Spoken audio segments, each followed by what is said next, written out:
Ellanor Wilson, a retired nurse, discovers her life savings have been siphoned by her son Gregory after moving into his home. Living in a garden suite, she becomes an unpaid caretaker, her autonomy eroded. When her grandson Tyler deliberately burns her with boiling water, and Gregory dismisses it as an accident, Ellinor's eyes open to the exploitation. With her sister Judy's support, she leaves, uncovering the extent of her financial loss. Consulting lawyer Daniel Cohen, she begins a legal battle to reclaim her assets, facing Gregory's attempts to discredit her. The fight for dignity promises an uncertain, gripping resolution.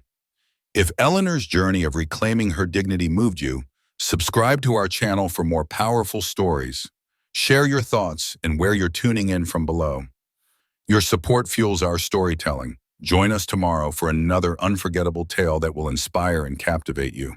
The scar on my right forearm is a quiet storyteller. Its faded pink ridge, a stark contrast to the fiery red it once was. It catches the occasional glance from visitors as I pour tea or tend to the small herb garden I've cultivated here in Traverse City. Most assume it's just a mark of age, a harmless blemish earned through years of living. They're too polite to ask, and I'm not one to volunteer the truth unprompted. But this scar isn't a sign of clumsiness or frailty.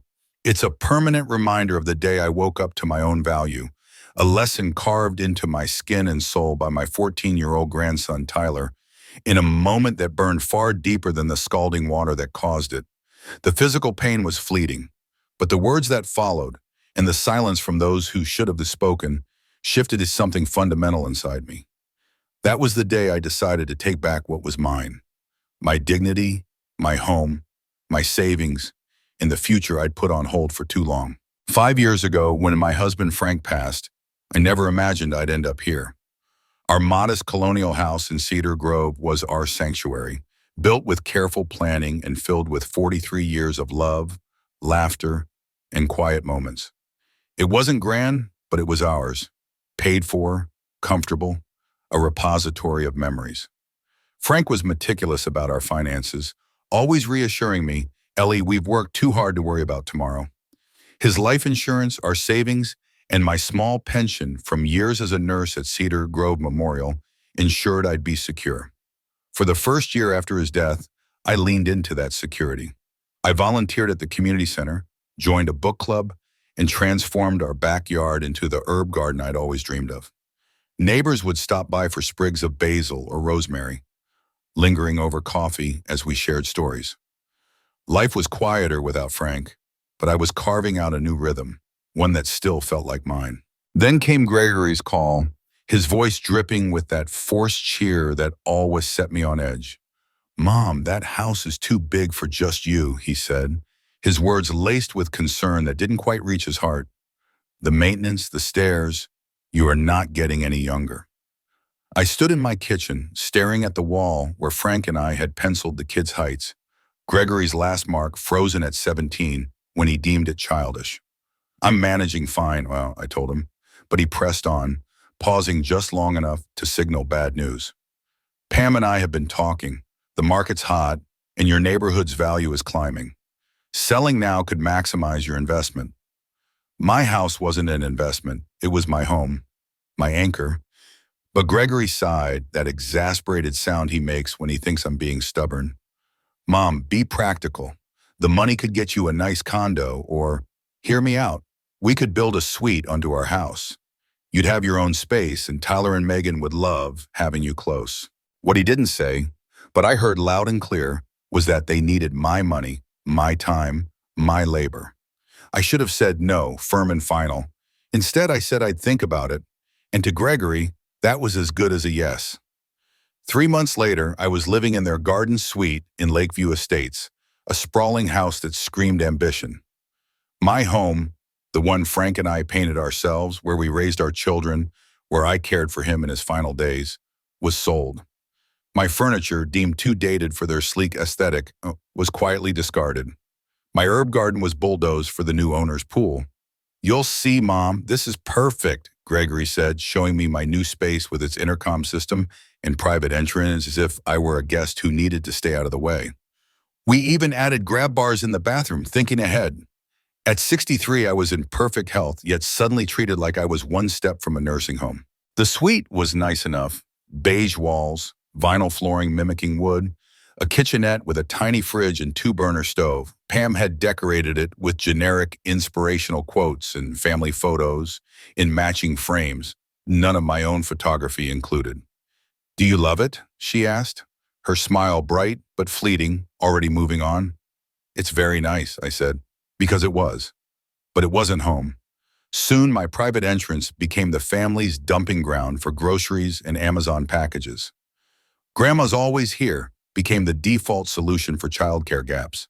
I told myself I was needed, useful, that this was my role now. But the truth crept in slowly, like a fog settling over a field. My suite wasn't a home, it was a convenient extension of theirs, where I was available but invisible until summoned. The money from my house sale, meant to be set aside for me, had vanished into their household finances. Gregory, now a co-signer on my accounts, just in case, brushed off my questions. "It's all family money, Mom," he'd say, changing the subject. "My pension, my life insurance funds, they were tangled up in their mortgage, their renovations, their lives."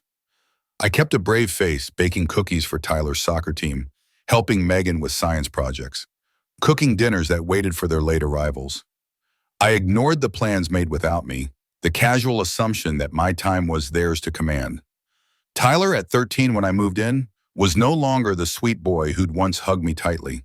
At 14, he towered over me, his teenage sullenness hardening into something sharper.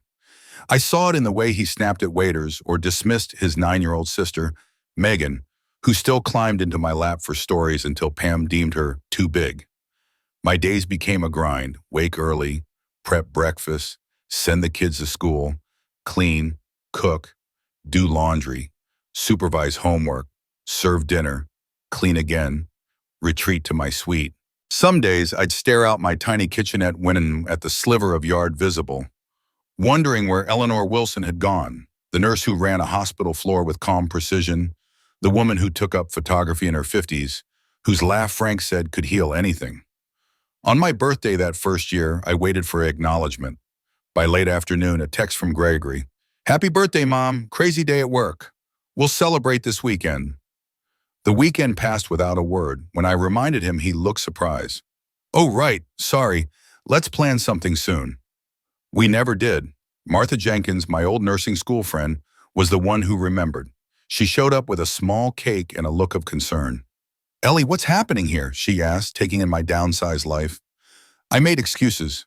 Gregory and Pam were busy, the kids had activities, but Martha wasn't fooled. "What about your hours? When did you sign up to be the unpaid help?" Her voice softened. "What happened to your savings, Ellie? The house money, Frank's insurance?" I mumbled something about it being complicated, too ashamed to admit I didn't know. "You spent 30 years advocating for patients," she said, gripping my hands. "When are you going to advocate for yourself?" I changed the subject, but her words lingered, a spark in the dark. The shift came at Megan's 10th birthday party, an extravagant affair with a bouncy castle, catered food, and a custom cake for 30 classmates. The cost made my stomach churn, knowing some of that money had once been mine. I stayed silent, telling myself it wasn't my place to judge. That morning, Pam was frantic. "Ellanor," she said, her tone clipped as always, "can you handle the goodie bags? Tie them with purple ribbons, and the caterers might be early. Direct them to the pool." I nodded, as I always did. During the party, I overheard Pam talking to her mother, Nancy, by the drinks table as I refilled the ice bucket, invisible in my role. "The party's gorgeous," Nancy said. "You always go all out." Pam sighed. "It's been so much work, but thank God for Ellanor. Greg says she's the best investment we ever made." Investment. The word hit like a blow. I froze, ice scoop in hand, as Pam continued. "Selling her house was perfect timing. We needed the extension, and built-in childcare has saved us a fortune." Nancy's voice dropped. "And her finances? Greg's still managing those?" "Completely," Pam replied. "She doesn't have a clue. Half her pension goes to our household account. Honestly, how much does she cost? She barely leaves." I must have gasped because they turned. Nancy looked embarrassed. Pam just smiled. "Ellanor, more lemonade when you get a chance."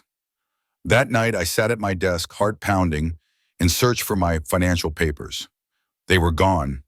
Pension statements, banking info, life insurance documents, all missing. I called the bank the next morning. Mrs. Wilson, the representative said, your son Gregory is the primary account holder. You're a secondary user.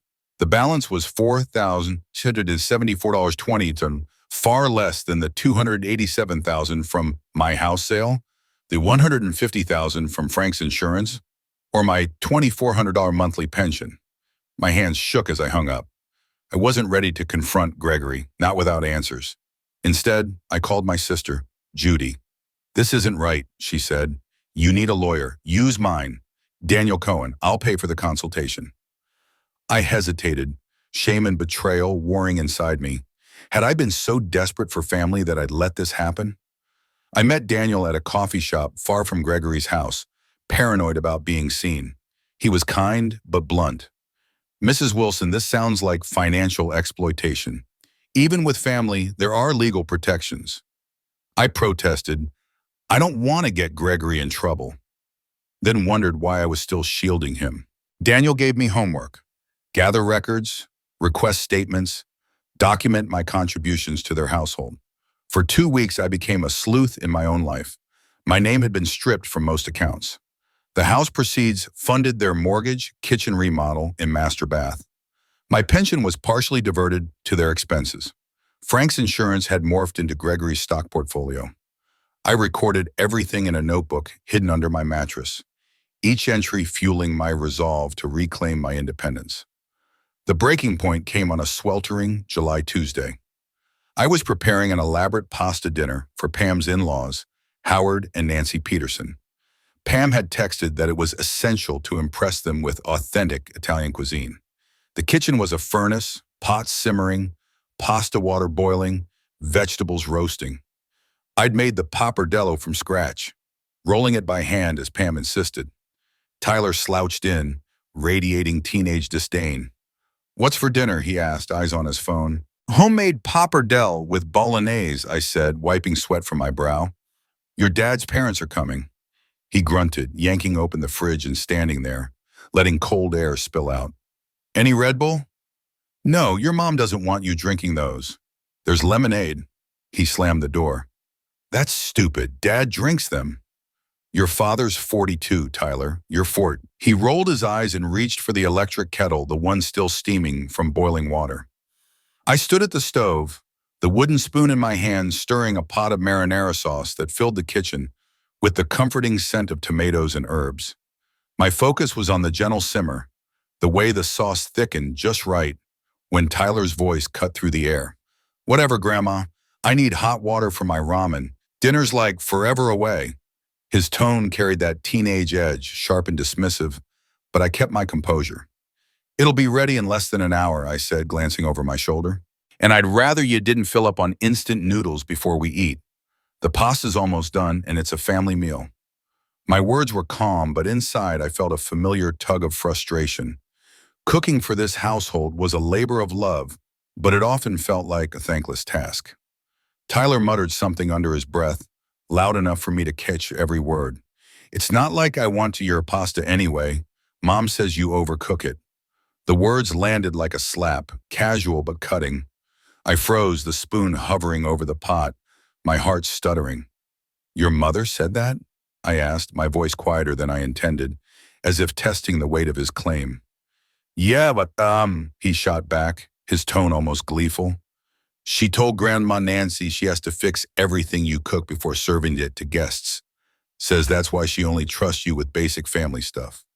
The cruelty in his voice stung deep, like a splinter lodging under my skin. It wasn't just the words, it was the way they echoed years of subtle slights, the unspoken judgment I tried to ignore. I gripped the spoon tighter, forcing my voice to stay even. Well, everyone has different tastes, I said, turning back to the stove. The sauce bubbled gently, oblivious to the hurt churning inside me. The water's already boiling if you need it for your ramen. I kept my eyes on the pot, willing myself to focus on the task, to push down the ache in my chest. Behind me, I heard Tyler move, the soft click of the kettle lifting from its base.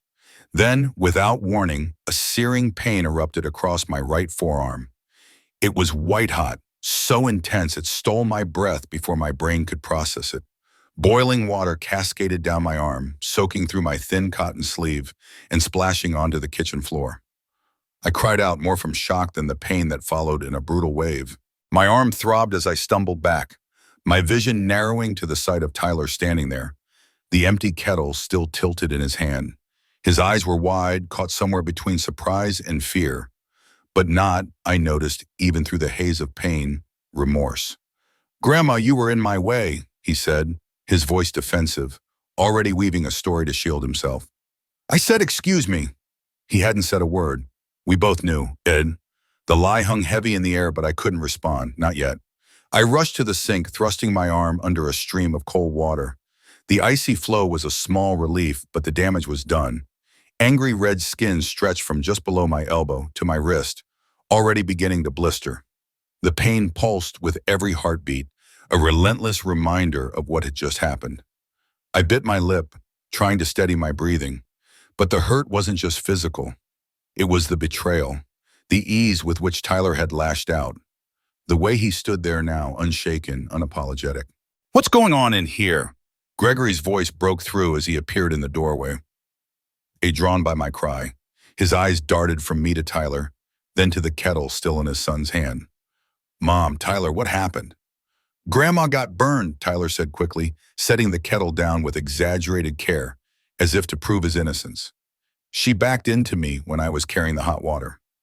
I looked up from the sink, water still streaming over my arm, and met Tyler's gaze. The lie rolled off his tongue so effortlessly it stole my breath all over again. What shocked me more than the burn was the realization that this wasn't new. It was just the first time I'd seen it so clearly, the first time his cruelty had left a mark I couldn't ignore.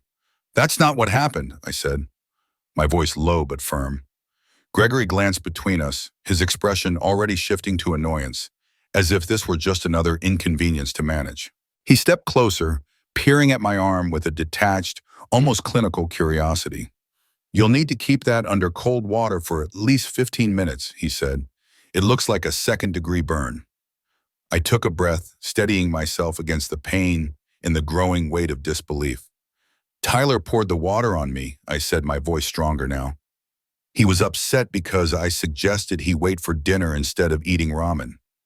Gregory's face tightened, his jaw setting in a familiar way that told me he was already dismissing me. He turned to Tyler. "Is that true?" "No way!" Tyler's outrage was perfectly rehearsed, his voice rising with indignation. "She wasn't looking where she was going. She backed right into me." He gestured at the floor where water had splattered in a chaotic pattern. "Look at it? It went everywhere when she bumped me." Gregory studied the floor for a moment, then sighed as if the evidence was conclusive. "Mom, you need to be more careful in the kitchen," he said, his tone patronizing. "You know Tyler's not always paying attention." I stared at my son, the cold water still running over my throbbing arm. "You don't believe me," I said. Not a question, but a statement, heavy with the weight of realization. A flicker of discomfort crossed his face, but he brushed it off. "I didn't say that. Accidents happen. The important thing is to take care of that burn." He reached for a clean kitchen towel, holding it out to me. "Here, pat it dry gently, and I'll get the first aid kit." "Gregory," I said, using his full name with deliberate emphasis, the way I used to when he was a child and needed to hear me. "Your son deliberately poured boiling water on me, and then he lied about it. And you're choosing to believe him?" Tyler's face darkened, his eyes narrowing. "Whatever. I'm out of here." He stormed toward the door, pausing just long enough to hurl one final barb. "This is why nobody wants you here, Grandma. You're always causing problems." Gregory called after him, his voice half-hearted. "Tyler, come back and apologize." But he made no move to follow as Tyler's footsteps thundered up the stairs.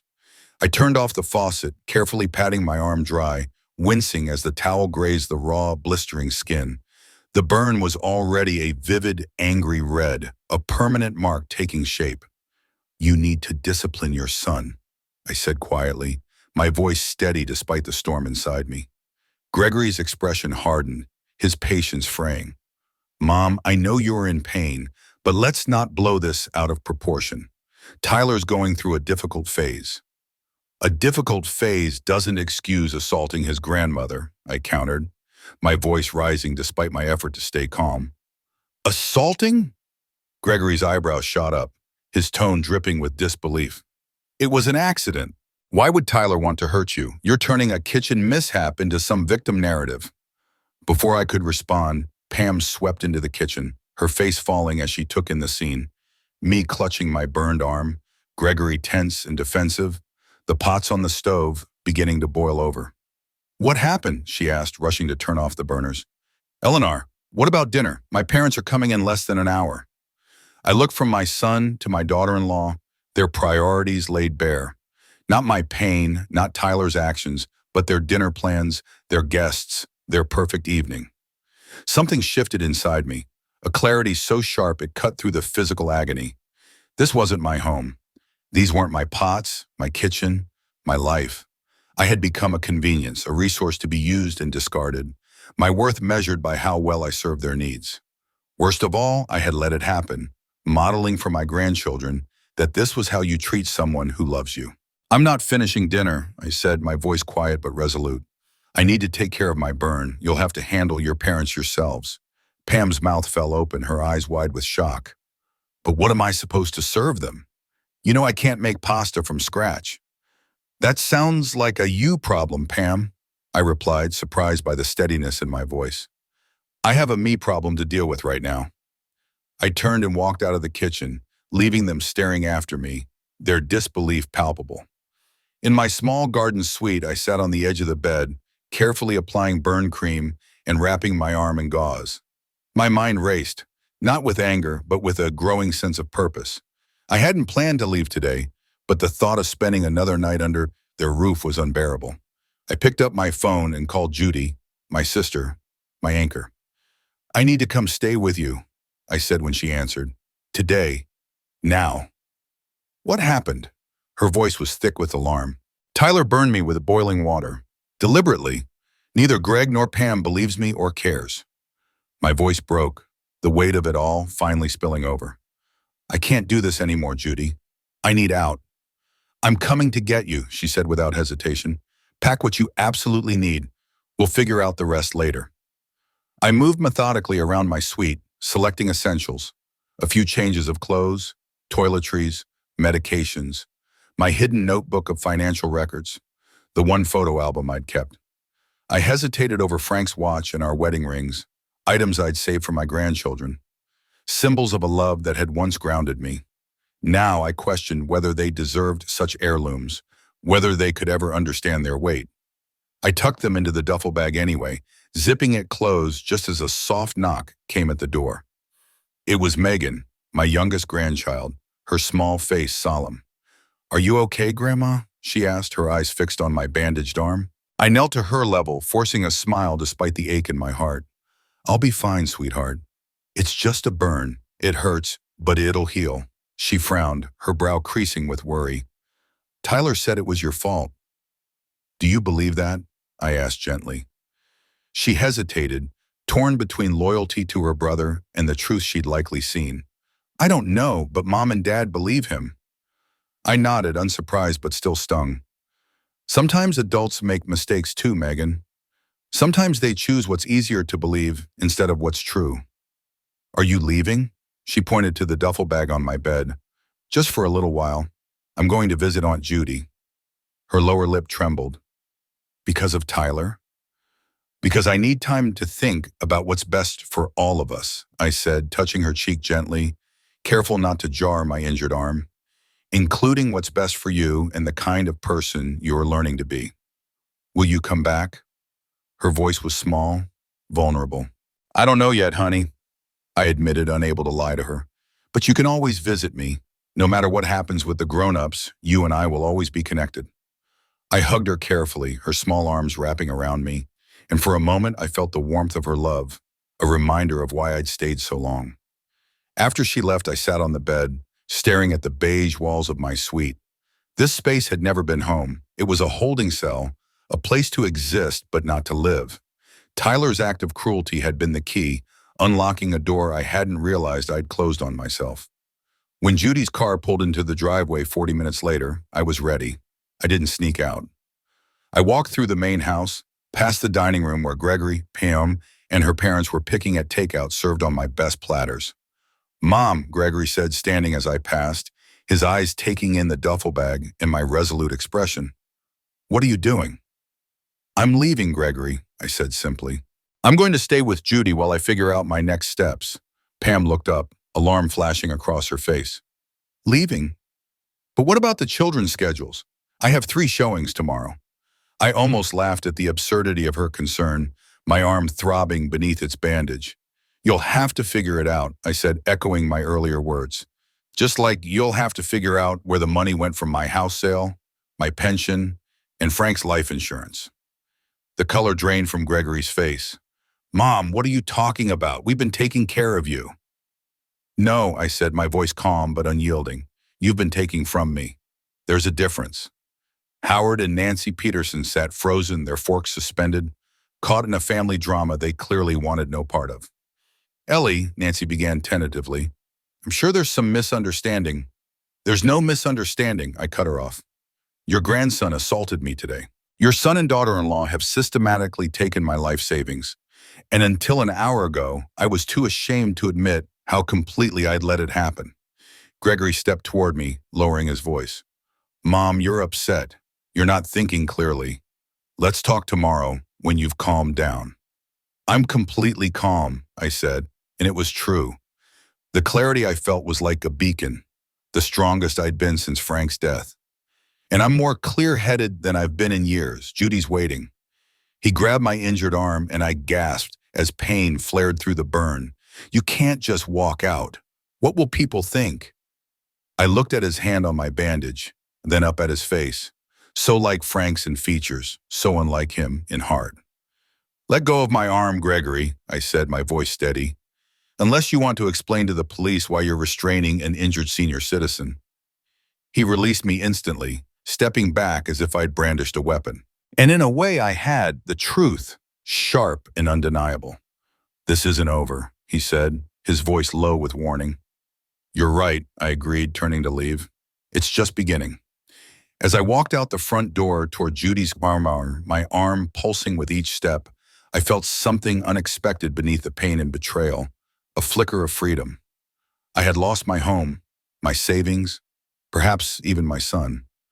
But in leaving, I was reclaiming my dignity, a piece of myself I hadn't realized I'd surrendered. They had no idea what I was about to take back. Judy's cottage on Lake Huron was a balm to my battered soul. Perched on a bluff overlooking the water, it was simple but real. Weathered cedar siding, a creaky screen door, and mismatched dishes in the kitchen. It was nothing like the polished perfection of Gregory's Lakeview estates, and that was exactly why I loved it. The wide porch caught the evening breeze, carrying the scent of the lake, and for the first time in years, I felt like I could breathe. "You can stay as long as you turn," Judy said, carrying my bag to the smaller bedroom. "I'm not here enough anyway." I stood at the window, watching waves lap against the rocky shore. My bandaged arm throbbed, a constant reminder of why I was here. "I don't know what happens next," I admitted, my voice soft. Judy set the bag on the bed and joined me at the window. 5 years my senior, she'd always been the practical one, the sister who saw through the fog when I couldn't. "What happens next is you get your money back," she said firmly, "and then you decide what kind of life you want." That night, I slept more deeply than I had in years. No intercom buzzing with demands, no mental checklist of tomorrow's meals, no anxiety about stretching my dwindling funds, just the sound of waves and the knowledge that tomorrow was mine. Morning brought reality in the form of texts from Gregory.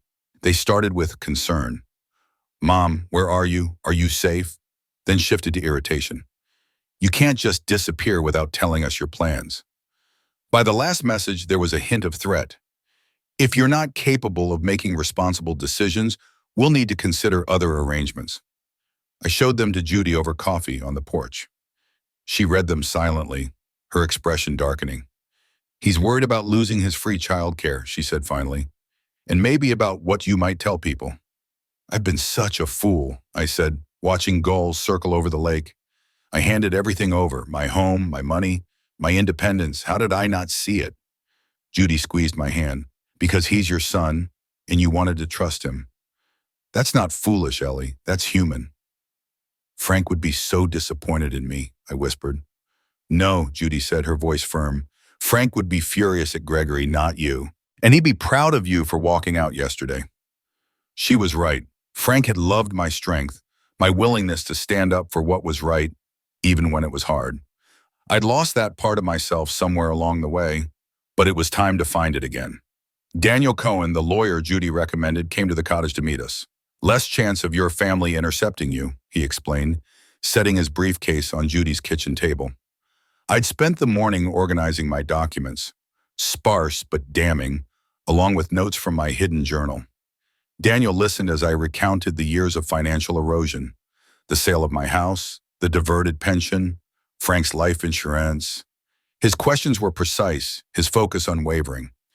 Mrs. Wilson, he said finally, closing his legal pad, based on what you've shown me, we have a strong case for financial exploitation. The house sale proceeds, your pension, the life insurance.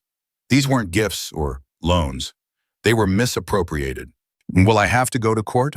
The thought of facing Gregory in a courtroom made my stomach churn. Potentially, he said, but that's a last resort. We'll start with a demand letter for the return of funds. Many cases like this settle once the other party realizes you're serious. I nodded, the weight of the decision settling over me. This wasn't just about money, it was about reclaiming my life, my voice, my dignity. And for the first time in years, I felt ready to fight for it. The truth had unraveled, stark and undeniable, exposing the actions of those I once trusted most. My son Gregory would never willingly part with the money, I told Daniel with a certainty rooted deep in my bones. I knew him too well, his stubbornness, his knack for twisting reality to suit his needs. He'd deny every accusation, wrap himself in a cloak of righteous indignation, and paint me as the villain. Daniel, my lawyer, gave a thin, knowing smile, his eyes sharp with resolve. That's exactly why we're moving forward with multiple strategies, he said, his voice steady but laced with determination. We'll file for financial discovery to uncover every transaction, freeze their access to your accounts, and if necessary, push to reverse the conservatorship. The law is on your side, Mrs. Wilson, Ellie, he corrected himself, catching my subtle wince at the formality. There are tools designed specifically to protect people in situations like yours. I nodded, my fingers brushing the bandage on my arm, the dull ache of the burn a constant reminder of the deeper wound beneath. The pain wasn't just physical, it was the sting of betrayal, the deliberate cruelty of my 14-year-old grandson, Tyler.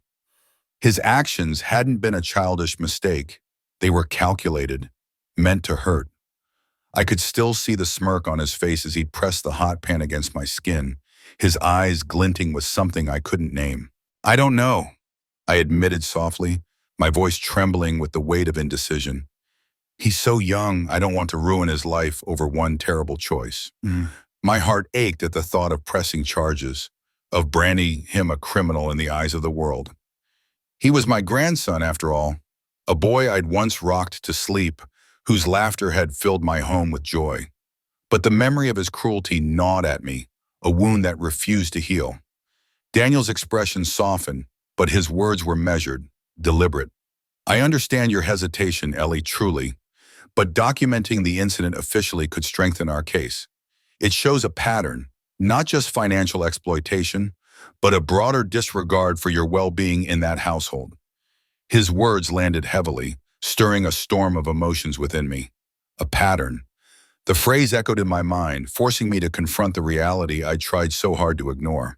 The dismissals, the subtle manipulations, the way my voice had been silenced in my own family, it all added up to something far uglier than I'd wanted to admit. I nodded slowly, the decision still unformed but taking shape in the quiet corners of my mind. I'll think about it, I said, my voice barely above a whisper. After Daniel left, I joined Judy on the porch of her lakeside cottage, the late afternoon sun casting golden ripples across the water. We sat in companionable silence for a while, the weight of the conversation lingering like a heavy fog. Judy, my oldest friend, broke the quiet, her voice gentle but firm. You know they're not going to take this lying down, Ellie. Gregory, Pam, maybe even Tyler. They'll come at you with everything they've got. They'll spin a story, make you out to be the one in the wrong. Her words weren't cruel, but they carried the blunt truth of someone who'd seen the world's sharper edges. I gazed out at the lake, its calm surface belying the turmoil in my heart. Was I ready for what was coming? The accusations, the attempts to tear down my character, the inevitable narrative that I was just a confused old woman who'd lost touch with reality? The thought of my grandchildren, Megan and Tyler, caught in the crossfire twisted my stomach. Estrangement from them was a possibility I couldn't ignore, a loss that would cut deeper than any financial betrayal. But as I sat there, watching the sun dip lower, I felt a spark of resolve ignite within me. I think I have to be ready, I said finally, my voice steadier than I felt.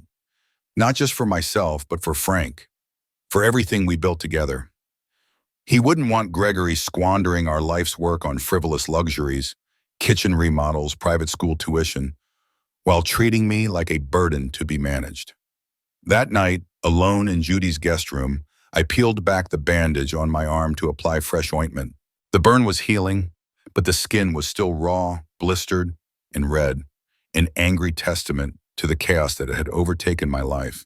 Standing before the bathroom mirror, I studied the wound, tracing its edges with my eyes. In my years as a nurse, I'd learned that scars were more than blemishes.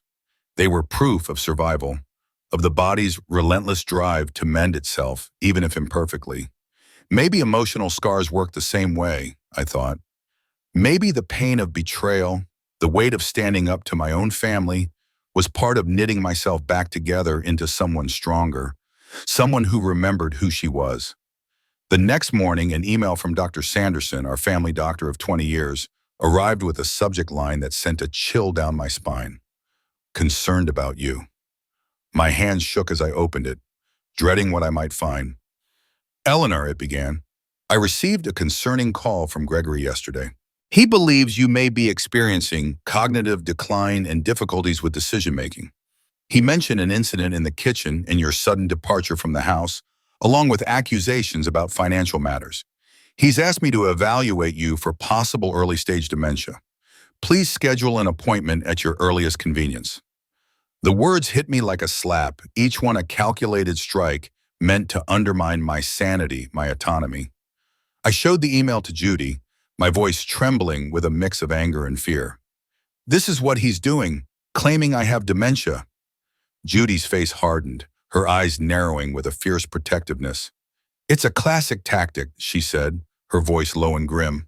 Discredit you before you can make your case public. If he can get a doctor to even hint at cognitive issues, he'll use it to keep control of your finances. I shook my head, disbelief warring with the reality before me. Gerard Sanderson's known me for 2 decades. Surely he wouldn't just take Gregory's word for this. Judy's expression didn't soften. You'd be surprised how persuasive a concerned family member can be. Call Daniel. He needs to know about this now. Daniel, as expected, was unfazed but resolute. This is a common move in elder exploitation cases, he explained over the phone, his tone calm but urgent. If you're comfortable, I recommend scheduling the appointment with Dr. Sanderson, but with me there as your advocate. Agreeing to the evaluation shows you're not hiding anything, and having legal representation ensures the process stays fair. His confidence steadied me, and we set the appointment for the following week. In the meantime, Daniel moved swiftly, filing emergency motions to freeze Gregory's access to my accounts and initiating a discovery process to trace every financial transaction tied to my assets over the past 3 years. Gregory's response was as predictable as it was venomous. His texts flooded my phone, escalating from feigned concern to outright anger. Mom, I don't know what you think you're doing, but freezing our accounts is outrageous. We have bills to pay. We've always managed your money with your best interests in mind. I can't believe you're doing this to your own family. If you keep this up, you're going to destroy your relationship with your grandchildren. Is that what you want?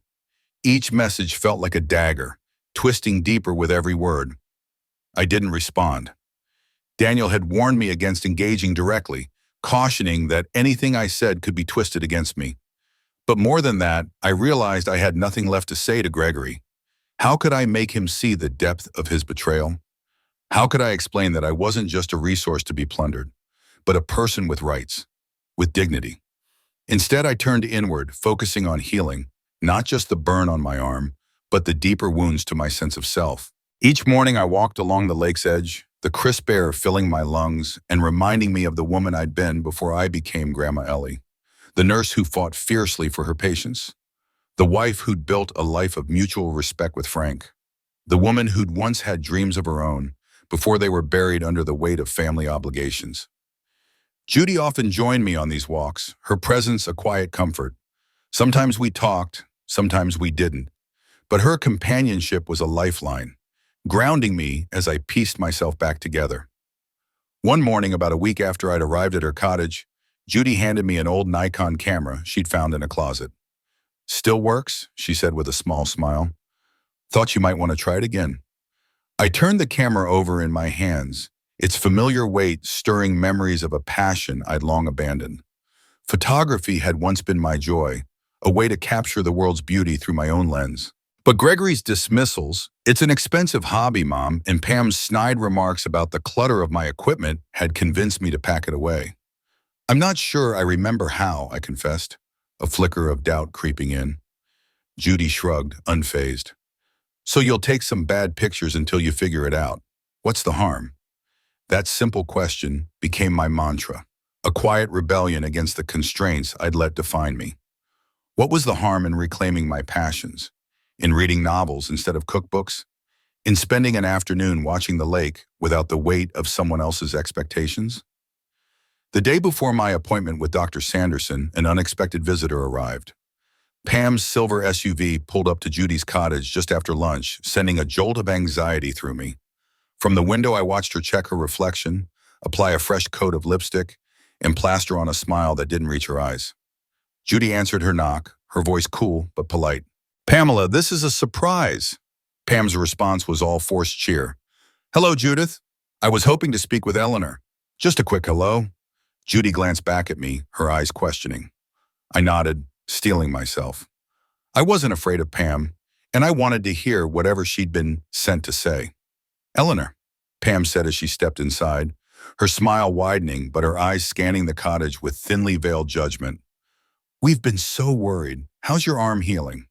Her concern felt like a performance, every word carefully rehearsed. "It's fine," I replied, offering no details and no invitation to sit. "What can I do for you, Pam?" Her smile faltered at my directness, but she pressed on. "We thought we should talk before things get any more complicated. Gregory's so upset about this misunderstanding with the accounts. You know he's always had your best interests at heart." Her words dripped with insincerity, and I felt a surge of anger. "Is that why he's trying to have me declared incompetent?" I asked, my voice steady despite the storm inside me. Pam's eyes widened in mock surprise. "That's not it at all. He's genuinely concerned about your mental state, your accusations, your sudden departure. It's not like you, Ellanor." I met her gaze, unflinching. "No, it's not like the compliant, invisible person I became in your house. It's like the real me." For a moment, her facade crackened, a flicker of irritation breaking through. "I didn't come here to argue," she said, pulling an envelope from her purse and setting it on the coffee table.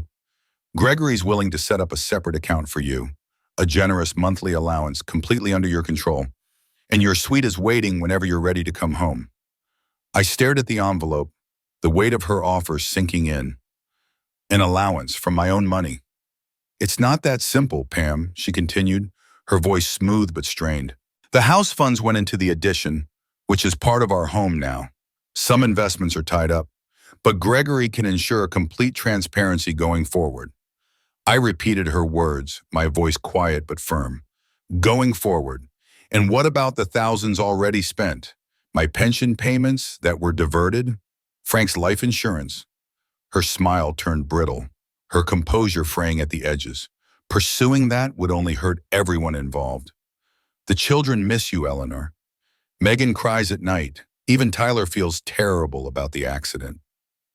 "It wasn't an accident," I said, my voice cutting through her pretense. Children exaggerate, she replied, waving a hand dismissively. They get confused, especially in emotional moments. She gestured to the envelope. Just look at the offer. It's generous, a clean slate for everyone. I picked up the envelope, feeling its weight in my hand, then handed it back to her. No. She blinked, caught off guard. You haven't even looked at it. I don't need to, I said. I'm not interested in an allowance from my own money.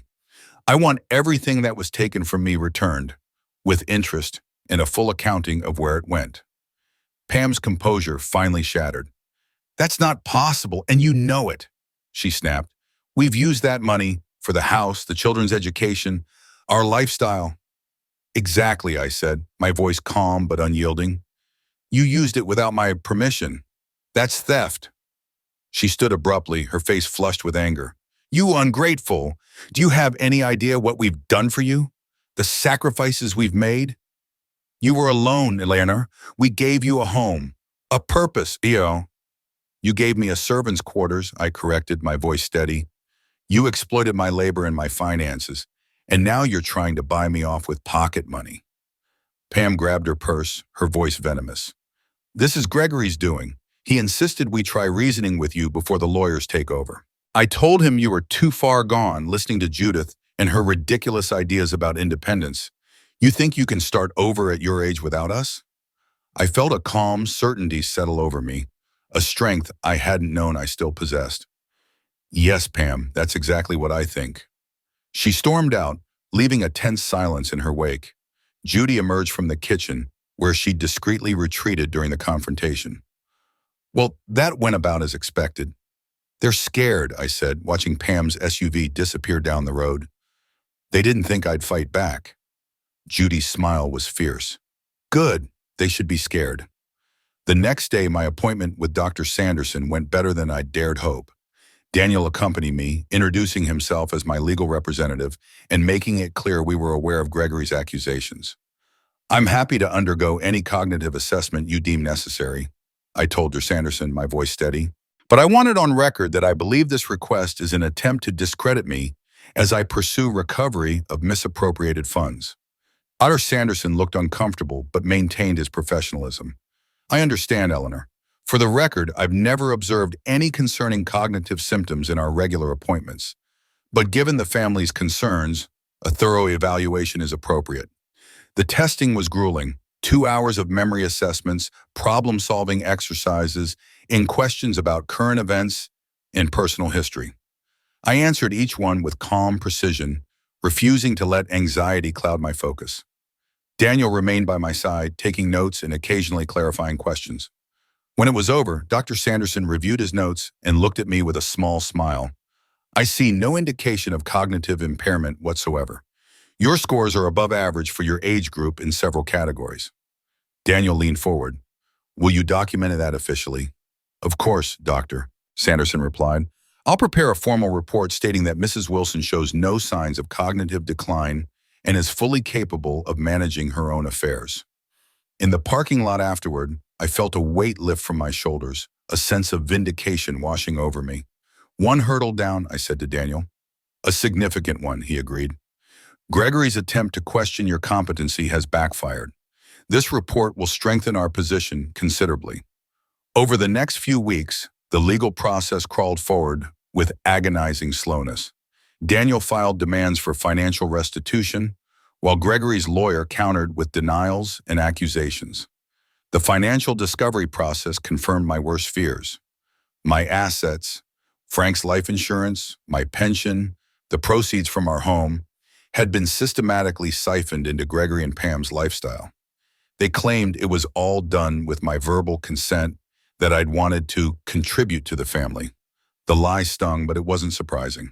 I thought back to all the times I'd stayed silent, accepted vague explanations, chosen peace over confrontation. My own conflict avoidance had been weaponized against me. The most shocking revelation was the conservatorship. Gregory had obtained a limited conservatorship over my affairs shortly after I'd moved in, claiming it was a formality to manage household expenses. I had no memory of signing such documents, raising the chilling possibility that my signature had been forged, or that I'd been misled into signing something I didn't understand. The good news, Daniel said during one of our meetings at Judy's cottage, is that Dr. Sanderson's evaluation, combined with the evidence of financial impropriety, gives us strong grounds to have the conservatorship revoked immediately. Once that happens, Gregory loses his legal control over your accounts. And recovery of the funds? I asked, bracing myself. Daniel's expression grew cautious. That will be harder. Some assets, like the house addition, can't be easily liquidated. We'll likely need to negotiate a settlement. The reality settled over me like a heavy fog. I might never recover everything that had been taken. But strangely, the thought didn't crush me. Money could be rebuilt. What mattered was reclaiming my autonomy, setting boundaries that could never again be crossed. There's one more thing, Daniel said, pulling a folder from his briefcase. I've consulted with a colleague who specializes in elder protection. Given what happened with Tyler and the attempt to declare you incompetent, we recommend seeking a protection order against Tyler, and, at least temporarily, against all of them. It would prevent them from approaching you, contacting you, or making decisions about your care without proper channels. My heart ached at the thought, despite everything.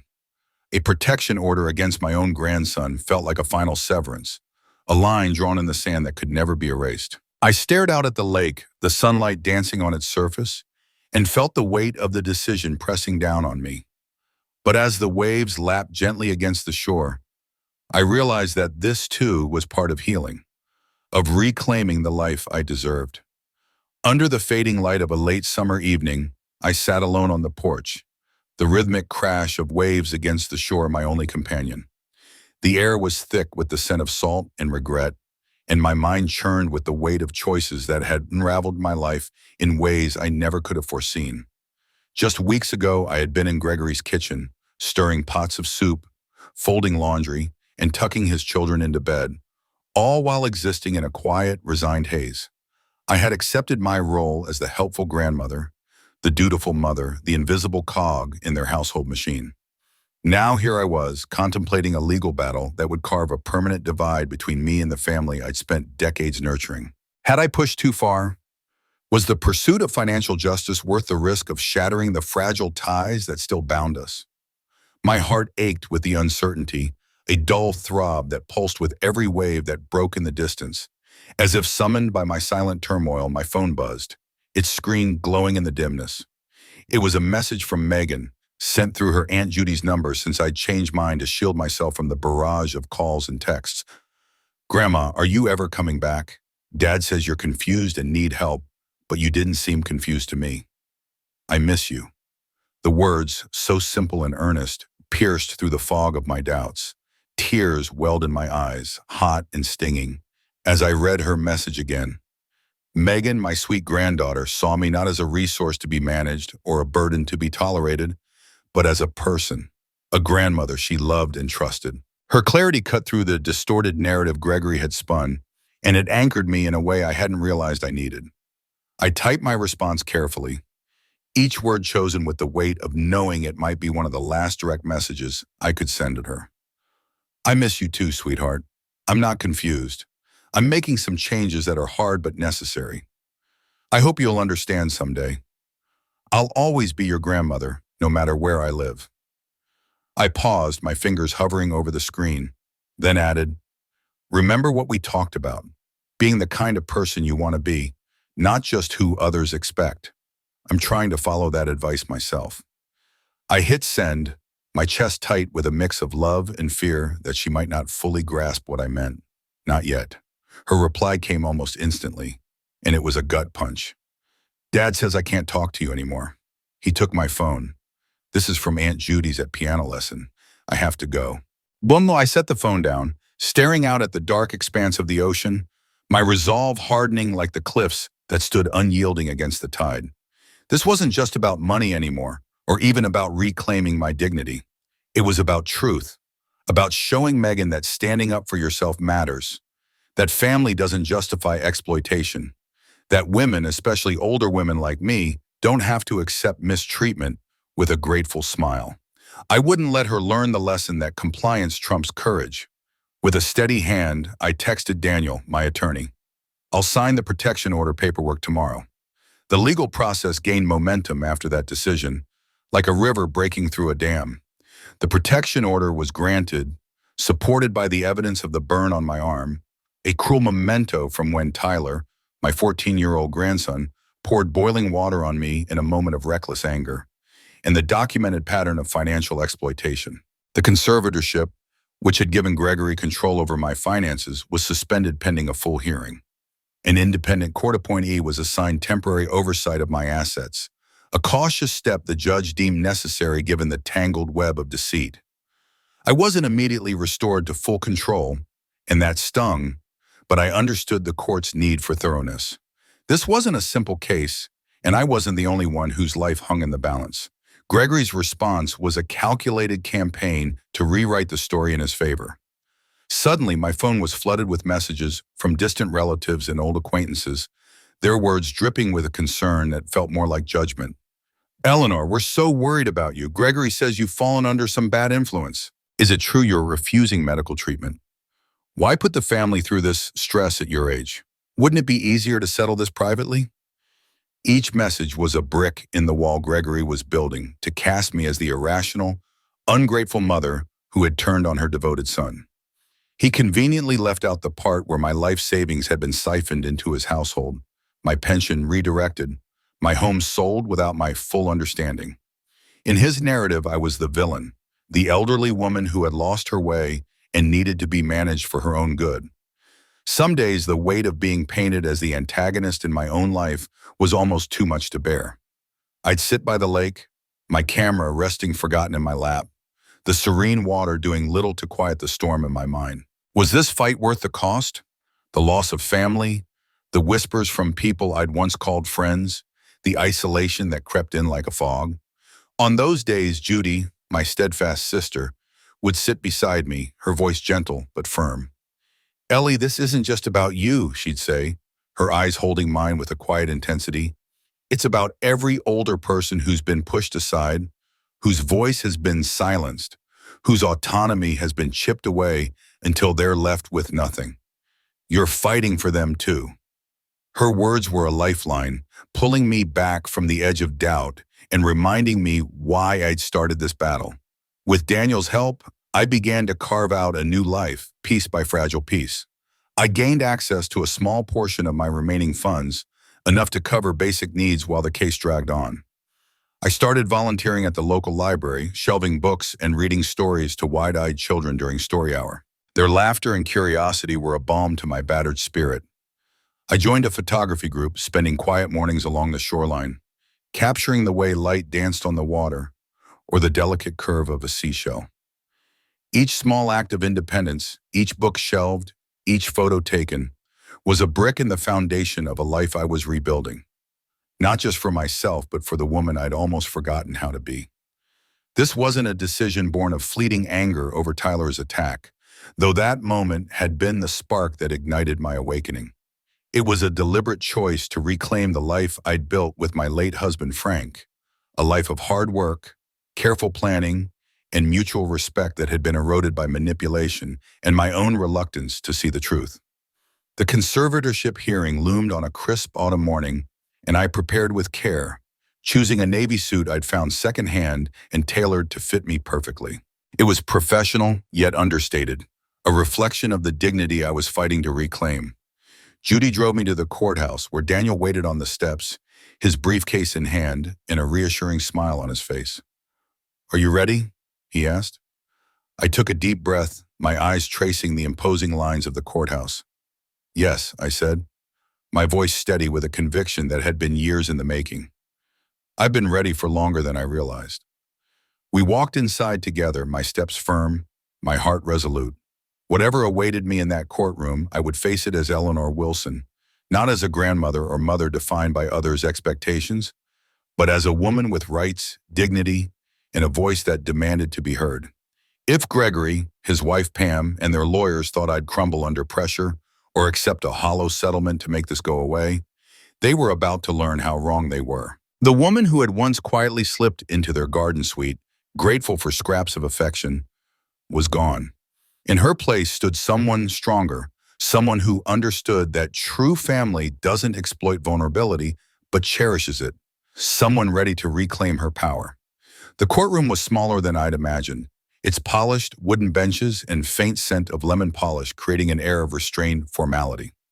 I sat beside Daniel at the plaintiff's table, my hands clasped tightly in my lap to hide their slight trembling. Across the aisle, Gregory and his attorney arrived, their eyes carefully avoiding mine.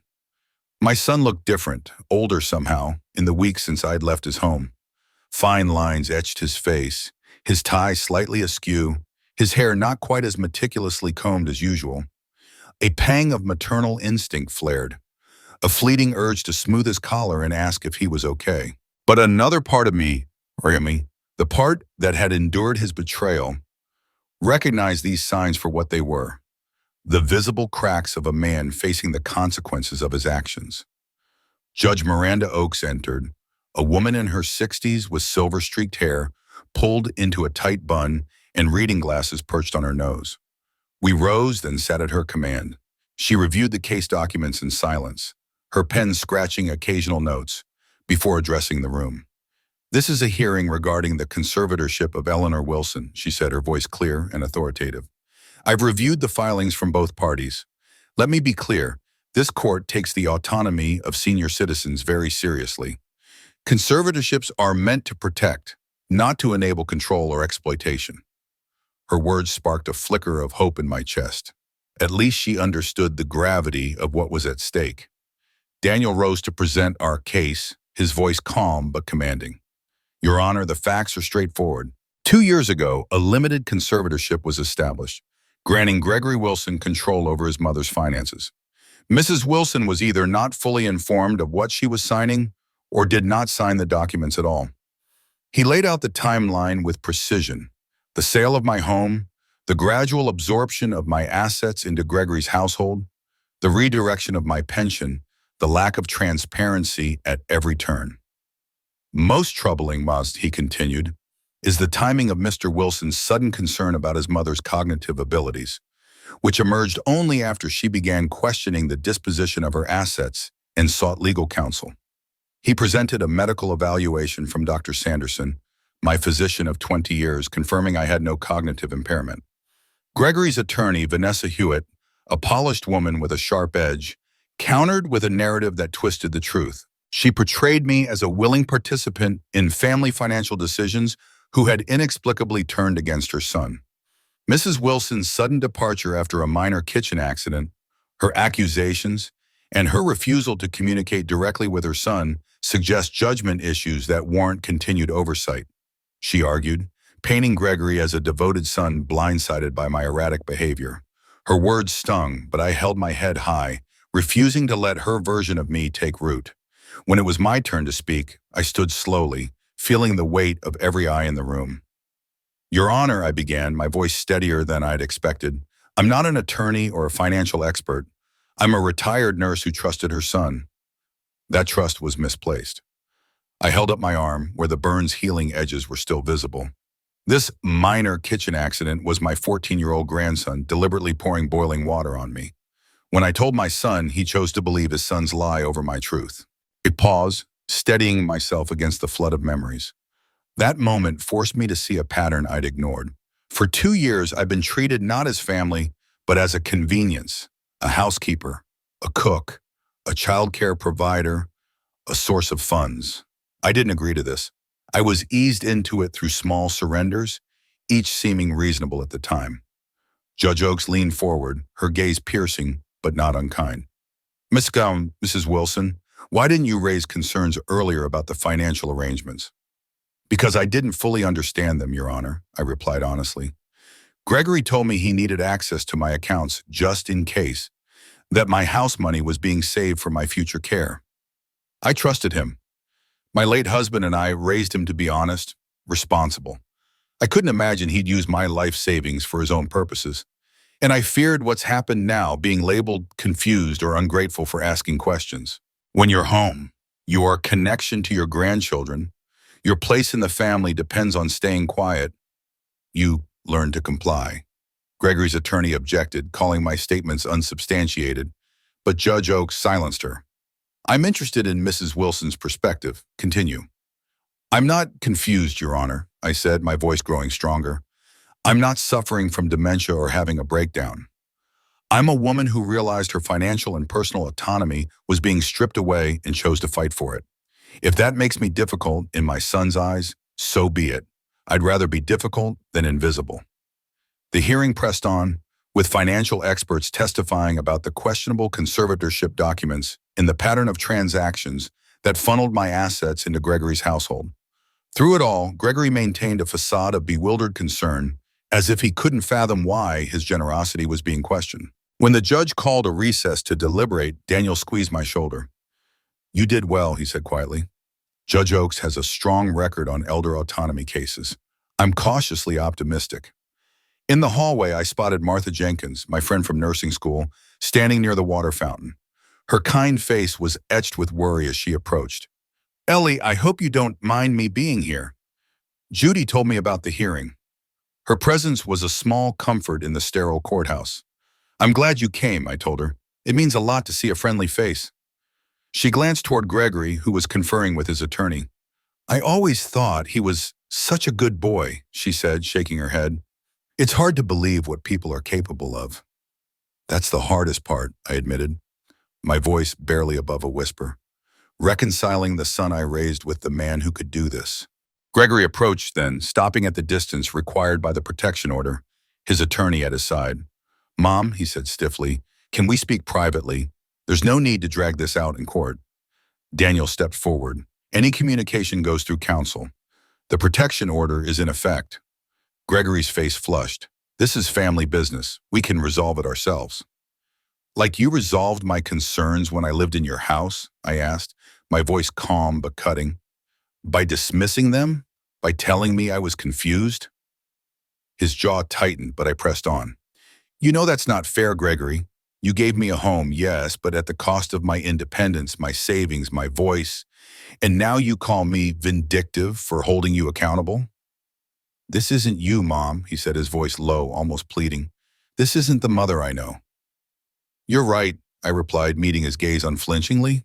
The mother you knew would have stayed silent, accepted the hurt, kept the peace. She would have cooked your meals and watched your children while you spent her money. That woman is gone, Gregory, and she's not coming back.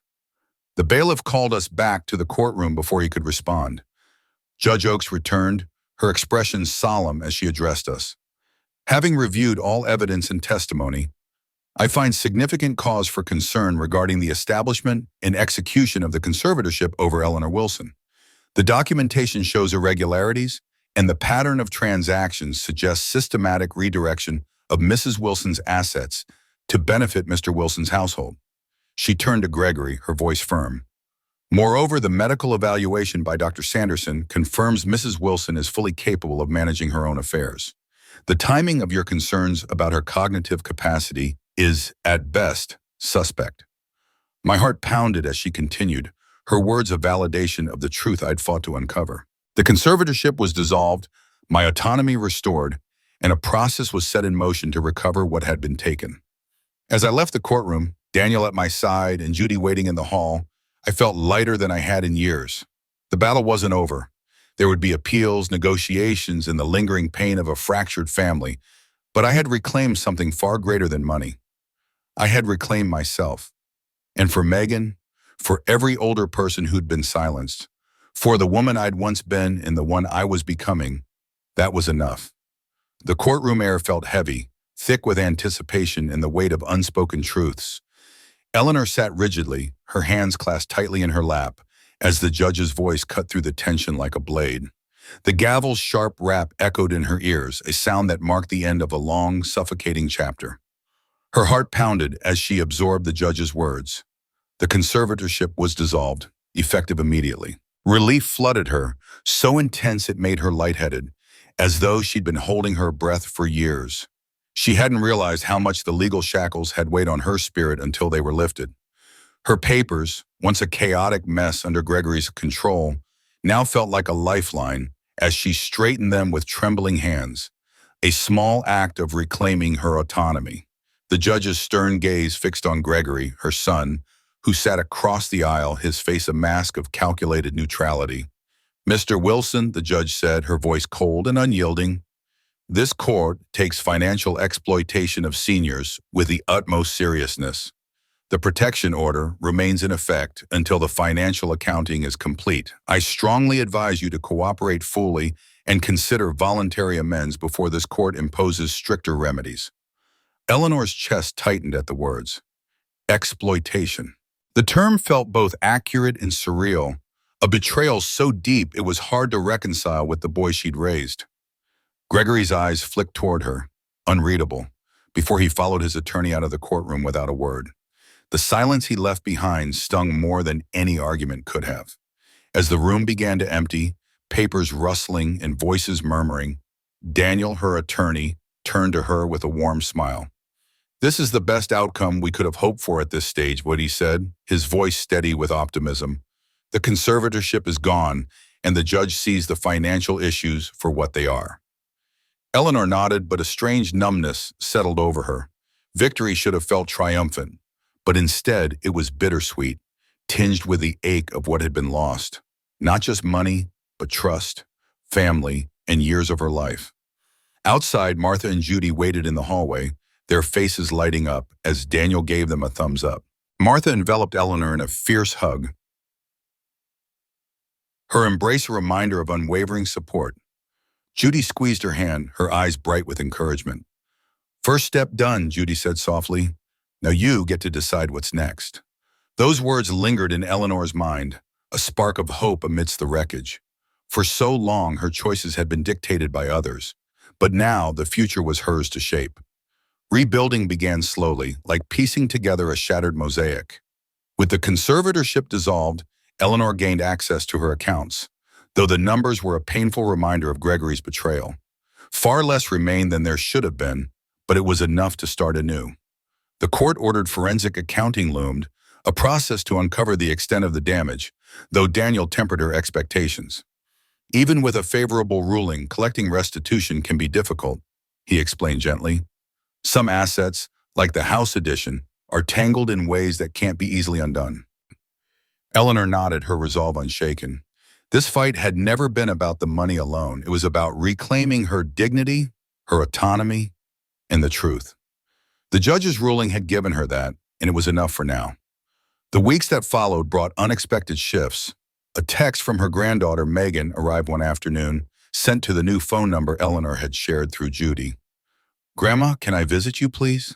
The words tugged at her heart, but caution tempered her joy. Was this Gregory's doing? Another attempt to manipulate? The protection order technically included the children, though Ellanor had never wanted to sever ties with her grandchildren. "I'd love to see you," she replied carefully, "but I need to check with the court first. There are some complicated rules right now." Daniel confirmed that supervised visitation with Megan was permissible, as long as Gregory and Pam were not involved. Judy volunteered to pick her up from her piano lesson the following week. When Megan arrived at the lake cottage, she ran into Ellinor's arms, her small body trembling with a sob that shattered Ellinor's composure. "I missed you so much," Megan whispered, clinging tightly as if afraid Ellanor might vanish. "I've missed you too, sweetheart," Ellanor murmured, stroking her granddaughter's hair, her own eyes stinging with tears. They spent the afternoon by the lake, skipping stones across the glassy water and talking, truly talking, in a way they never had when Ellanor lived under Gregory's roof. Megan's perceptiveness stunned her. "Dad and Mom fight all the time now," she confided as they sat on the dock, their feet dangling above the water. "Mostly about money. Dad says we have to tighten our belts until the legal nonsense is over." Ellinor's heart ached for the weight Megan carried. "That must be hard for you," she said softly, choosing her words with care. Megan shrugged, tracing patterns on the wooden planks. "Tyler gets away with everything now. He broke his laptop on purpose when Dad wouldn't buy him a new gaming system, and instead of being punished, he got a new one the next day." Ellinor's brow furrowed down. "How do you know he broke it on purpose?" Megan's voice was matter-of-fact. "Because he told me he was going to. He said Dad can't say no to him right now because of the grandma situation, whatever that means." Anger flared in Ellinor's chest, sharp and hot. Even now, Gregory was teaching his children that manipulation was a tool, that accountability could be sidestepped, that people were pawns rather than individuals deserving respect. "And you?" Ellanor asked gently. "How are you handling all this?" Megan's face crumpled, her vulnerability breaking through. "I don't understand why you and Dad can't just talk. He says you're confused and sick, but you don't seem confused to me. You seem more like yourself than when you lived with us." The observation, so simple yet profound from a 10-year-old, nearly brought Ellanor to tears. "That's very insightful, Megan," she said, her voice thick. "I do feel more like myself now. Sometimes adults have problems too complicated to solve with words. Your dad and I see things differently, and we need space right now." Megan's eyes searched hers. "But you still love me, right? Even though you're mad at Dad?" Ellanor pulled her close. "Of course I do. Nothing could ever change that. You're not responsible for what's happening between the adults." After Megan left, promising to visit again soon, Ellanor sat on the porch with Judy, the lake shimmering under the twilight. "She's a remarkable child," Judy said, her voice warm with admiration. "So emotionally intelligent." Ellanor nodded, a pang of sadness piercing her. "She reminds me of Gregory at that age, sensitive, perceptive, always aware of others' feelings." "I don't know what changed him." Judy's response was simple but profound. "People make choices, Ellie. Every day, in small ways, they decide who they're becoming. Gregory made his. You're making yours now." The court-ordered financial accounting dragged on, with Gregory's legal team stalling at every turn. Objections, extensions, anything to delay the inevitable. It was a tactic to wear her down, to push her towards settling for less. But Ellanor refused to be rushed. The lake cottage had become her sanctuary, a place where she could heal and rediscover herself. Mornings were spent with her camera, capturing the fleeting beauty of dawn on the water. Afternoons found her in the library, lost in books that rekindled her curiosity. She joined a memoir writing group at the community center, tentatively putting her experiences into words, each sentence a step toward reclaiming her voice. These small acts of self-discovery fortified her for the legal battle ahead. 3 months later, the forensic accountant's report arrived, and its findings were worse than Ellanor had feared. Over 2 years, Gregory had diverted $387,000 of her assets, money she and her late husband, Frank, had painstakingly saved for her future. The funds had fueled renovations to Gregory's home, private school tuition for Megan and Tyler, luxury vacations, car payments, and credit card debt. The house addition, which Gregory had claimed justified selling her home, accounted for less than a third of the proceeds, the rest absorbed into their lavish lifestyle. The numbers were a map of betrayal, each transaction a wound. Daniel called an emergency meeting to discuss the report. "This gives us tremendous leverage," he said, spreading the documents across his desk. "Judge Oakes has already shown she takes this seriously. With these numbers, we can push for full restitution plus penalties." Ellanор's practicality surfaced. "Can they even pay it back? Megan mentioned they're already struggling financially." Daniel's expression darkened. "That's the complication, Juan. They've been living well beyond their means, even before tapping into your resources. Gregory's income is substantial, but not enough to sustain their lifestyle. Multiple mortgages, significant credit card debt, no savings. Even if the court orders repayment, the funds may not be immediately available. We'd likely need to place liens on their property, garnish wages, maybe force asset sales. It'll be a long process." Ellanor absorbed the sobering reality. The security she and Frank had built over decades had been squandered on fleeting luxuries. Granite countertops, private school fees, vacations that meant nothing in the face of her loss. "What are my options?" she asked. Daniel outlined 2 paths: pursue a restitution hearing for maximum recovery or negotiate a settlement to avoid a public record of Gregory's exploitation. She took the report home, spreading it across Judy's kitchen table like a grim tapestry. Each line item told a story of entitlement, of Gregory's casual assumption that her money was his to spend. He hadn't even bothered to hide most of the transactions, so certain he'd never face accountability. The next day, an email from Pam arrived, its subject line stark, "Please read important." Ellanor nearly deleted it, expecting another manipulation, but curiosity prevailed. The message was formal, almost stilted. Ellanor, I'm writing without Gregory's knowledge. The financial report has been shared with us, and I want you to know I had no idea of the extent of what was happening. I believe Gregory when he said you agreed to help with our expenses, that the house money was set aside for your future care. I was wrong. Ellanor read it twice, torn between skepticism and surprise. Pam continued, revealing her marriage was ending, that she'd moved out with the children after uncovering Gregory's deceptions, not just with Ellanor's finances, but others. I can't change what happened, Pam wrote, but I'm truly sorry for my part in it. I want Megan and Tyler to know the truth, not their father's version. I'd like to meet to discuss regular visitation with the children, with Judy present if that makes you comfortable. Ellanor forwarded the email to Daniel, who urged caution. This could be genuine remorse or a ploy to soften you for a lesser settlement, he warned. She agreed to meet Pam at a cafe, with Judy as her support and witness. Pam looked different, exhausted, her usual polished veneer replaced by simplicity. Thank you for coming, she said, sliding into the booth. I wasn't sure you would. Ellanor was direct. I'm here to listen, but I'm not making promises. Pam nodded, clutching her coffee mug. That's fair. After you left, things fell apart. Gregory was obsessed with controlling the narrative, painting himself as the victim of his confused mother. But the financial report, it's undeniable. No one confused takes such deliberate steps to redirect funds. Ellanor pointed out the obvious.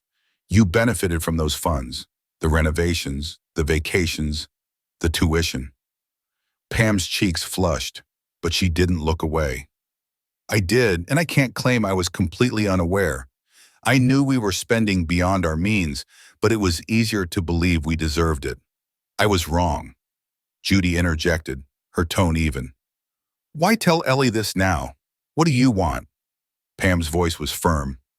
Two things. First, I've told the children the truth, an age-appropriate version, that their father took money from their grandmother without permission, that Tyler's actions and how they were handled were wrong. Second, I want to make this right. I've consulted my own attorney. I'll cooperate fully with the restitution process, provide documentation, and ensure your claim comes first when the house sells. Ellanor studied Pam, searching for deceit but finding only exhaustion and remorse. Why now bow? She asked. Pam's voice broke as she answered. Because Megan asked me something I couldn't answer. She said, Mom, if it was wrong for Tyler to hurt Grandma, why wasn't it wrong for us to take her money? I had no defense, just shame. I don't expect forgiveness, Ellanor, but I need my children to see that adults take responsibility for their mistakes with actions, not excuses. Something shifted in Ellanor, not forgiveness, but the possibility of it. What does Gregory say? She asked. Pam shook her head. He doesn't know I'm here. He still insists he did nothing wrong, that you gave implicit consent. He's rewritten history to make himself the victim. The drive back to the cottage was quiet, Judy and Ellanor lost in thought. As they pulled into the driveway, Judy asked, Do you believe her? Ellanor considered it. I think I do, enough to explore what she's offering. A chance to stay connected with my grandchildren. Cooperation in recovering what was taken, and accountability. She's not denying what happened. That's a start. That night, Ellanor sat on the porch, the lake reflecting a sky full of stars. She thought of choices and consequences, of Megan's clarity in Tyler's troubling path. The road ahead was uncertain, but for the first time in years, she felt in control, not just of her finances, but of her life, her story, and her future. The path I'd been walking felt jagged and uncertain, like a trail carved through a dense, uncharted forest. As I sat on the porch of Judy's lakeside cottage, my thoughts swirled around the people who had shaped my life. Gregory, Pam, and most of all, myself.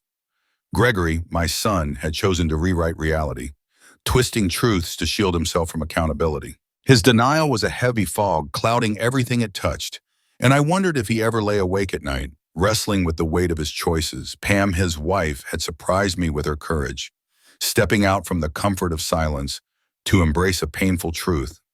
I could imagine her heart racing as she made that decision, torn between loyalty to her husband and the nagging pull of what was right. But above all, I thought about myself, the woman I'd been, the one I'd allowed myself to become in their home, and the one I was fighting to be now.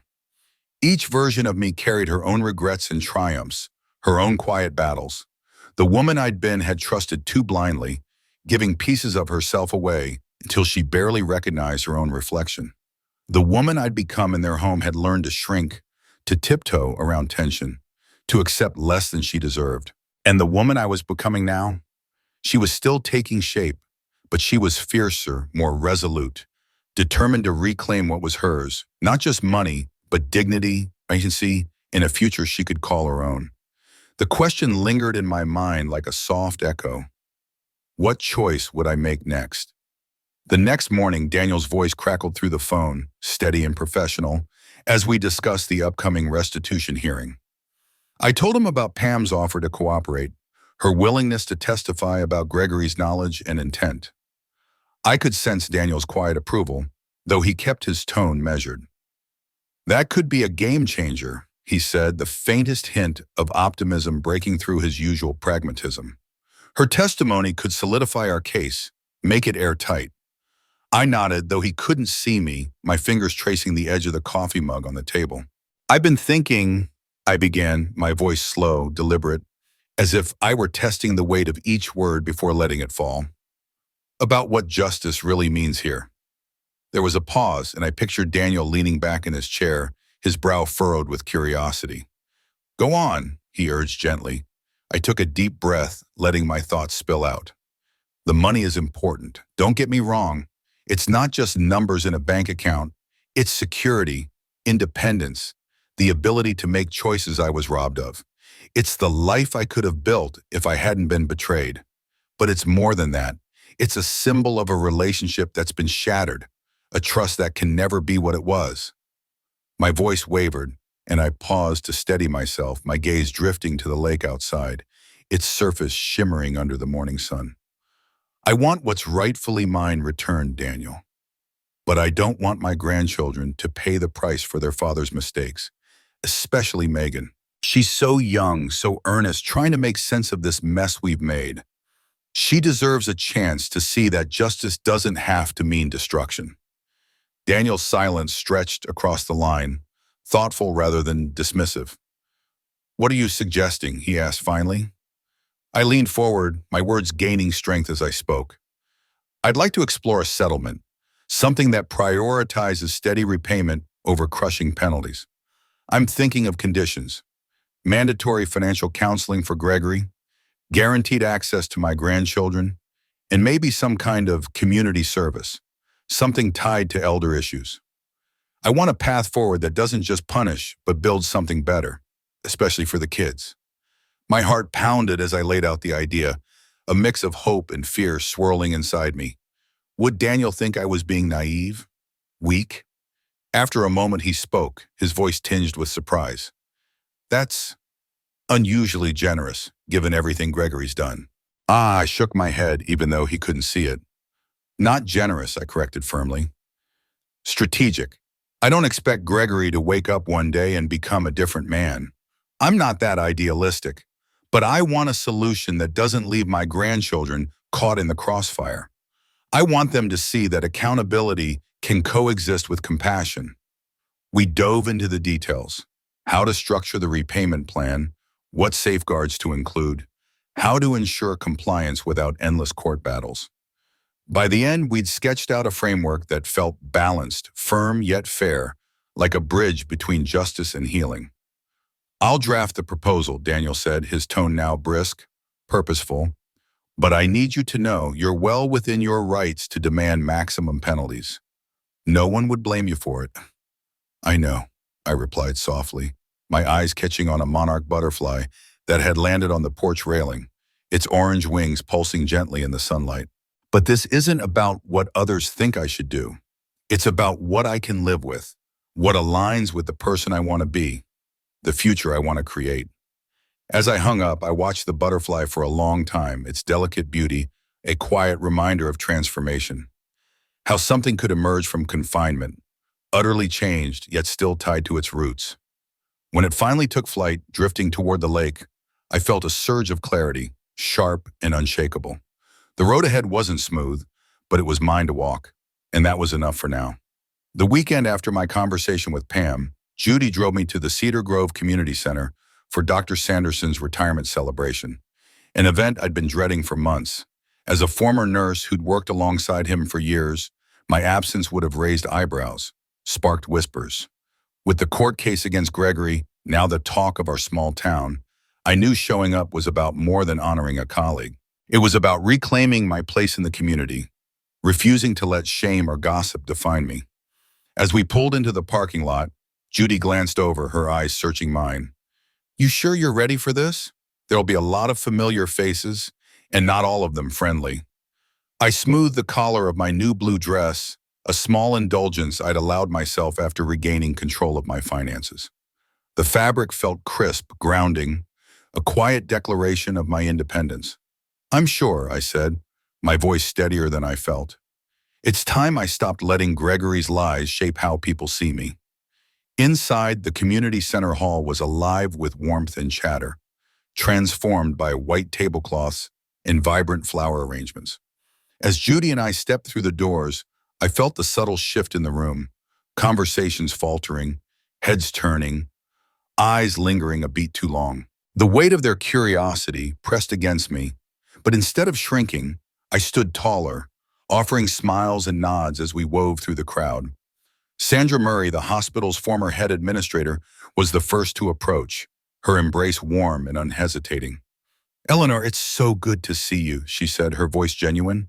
Though her eyes held questions she was too tactful to voice. I returned her hug, grateful for the kindness. "Thank you, Sandra. I wouldn't miss celebrating Dr. Sanderson's career." I gestured toward the refreshment table, eager to keep moving. "Shall we grab some punch?" As we navigated the room, I could feel the whispers trailing us, soft but persistent, like the rustle of leaves in a storm. The story of my legal battle with Gregory had spread through Cedar Grove like wildfire, morphing into a dozen different versions. Some saw me as a victim of cruel betrayal, others as a confused elderly woman swayed by manipulative lawyers, and a few, those closest to Gregory, cast me as an ungrateful mother tearing apart her son's life out of spite. Each version stung in its own way, but I refused to let them define me. Dr. Sanderson himself cut through the tension, crossing the room with a warm smile and a handshake that turned into a brief, heartfelt hug. "Ellanor, I'm so glad you're here," he said, his voice carrying the easy authority of a man who'd spent decades putting people at ease. "How's Judy's lake place treating you?" I smiled, touched by his directness. "Quite well. It's peaceful. Good for clearing the mind." He nodded, his eyes softening with understanding. "You look well. Better than when I saw you for that evaluation, if I'm being honest. Freedom suits you."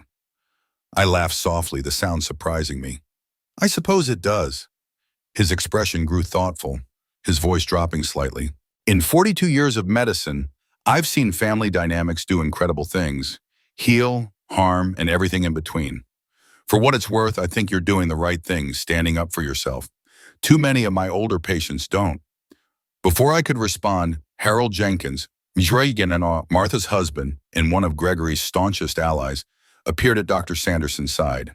His face was a mask of barely concealed disapproval, his nod to me curt and perfunctory before he turned to Dr. Sanderson. "Richard, congratulations on your retirement. The hospital won't be the same without you." His body angled deliberately to exclude me, a petty but pointed snub. Dr. Sanderson, ever the diplomat, shifted to draw me back into the circle. "Harold, you know Ellanor Wilson, I'm sure. One of our finest nurses back in the day." Harold had no choice but to acknowledge me, though his voice was stiff, clipped. "Ellanor, didn't expect to see you here." I met his gaze evenly, refusing to flinch. "I wouldn't miss honoring Dr. Sanderson's service to our community. We worked together for many years." Harold cleared his throat, discomfort flickering across his face. "Saw Gregory at the club yesterday. He's taking all this unpleasantness hard." The word landed like a stone, heavy with implication. I kept my expression calm, though my pulse quickened. "I imagine he is. Accountability can be a bitter pill." Harold's eyes narrowed, his voice sharpening. That's a matter of perspective, isn't it? Some might say dragging your own son through court says more about your character than his. Mr. Sanderson's hand rested lightly on my arm, a subtle gesture of support, but I waved it off gently. It's all right, I said, my voice soft but firm. Harold's entitled to his opinion, just as I'm entitled to protect myself from financial exploitation, no matter who's responsible. Harold's face flushed, his indignation swelling. Gregory gave you a home when you had nowhere else to go. He welcomed you into his family. And this is how you repay him? By smearing his name, making wild accusations? I held his gaze, my voice steady despite the anger simmering beneath my skin. They're not accusations, Harold. They're facts, documented in financial records. Every withdrawn penny, every drained account, every misappropriated asset. It's all there, clear as day. I understand your loyalty to your friend, but loyalty doesn't justify enabling behavior that's both morally and legally wrong. A small crowd had gathered, drawn by the rising tension. Their faces a mix of curiosity and unease. Harold glanced at them, realizing too late that his outburst was backfiring. My calm, measured response stood in stark contrast to his bluster, and I could sense the shift in the room's mood. We'll see what the court decides, he muttered, before excusing himself and retreating to the far side of the hall. Martha appeared moments later, her expression apologetic. I'm sorry about Harold, she said quietly. He and Gregory golfed together. He's only heard one side of the story. I touched her arm, reassuring her. It's all right. I expected something like this. Better to face it head on than let rumors fester. The encounter, though jarring, left me feeling strangely empowered. By showing up, by speaking my truth without malice, I'd begun to rewrite the narrative that had cast me as either victim or villain. The whispers didn't stop entirely, but their tone softened.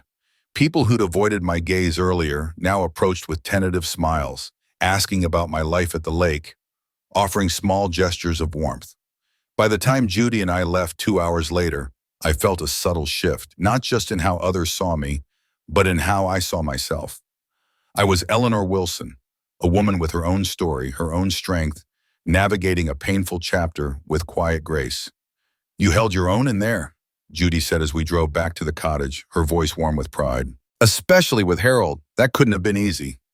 I leaned back in the seat, a tired but satisfied smile tugging at my lips. It was easier than I thought it'd be. For so long, I was terrified of what people might say. But facing it, it took the sting out of it somehow. Judy nodded, her eyes fixed on the road. That's because you're rooted in truth. It's got a strength that lies can't, no matter how loudly they're shouted. Her words stayed with me, a quiet truth I was beginning to believe. The following week brought another milestone, my first scheduled visit with my grandson Tyler since leaving Gregory's home. Unlike Megan, who had eagerly sought to preserve our bond, Tyler had kept his distance, his teenage heart walled off by anger and denial.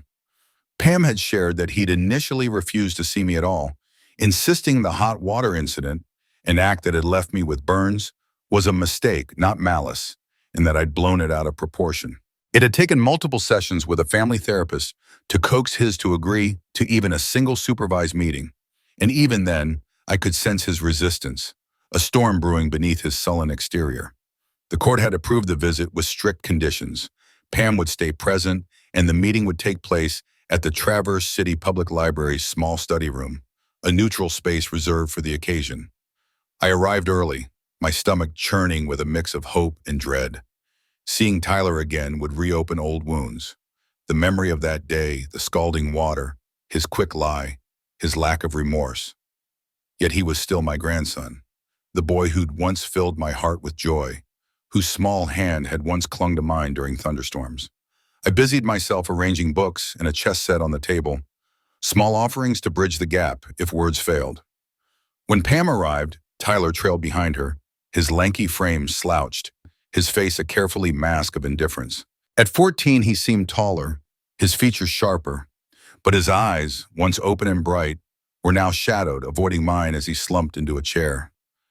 "Hello, Tyler," he said gently, my voice soft but steady.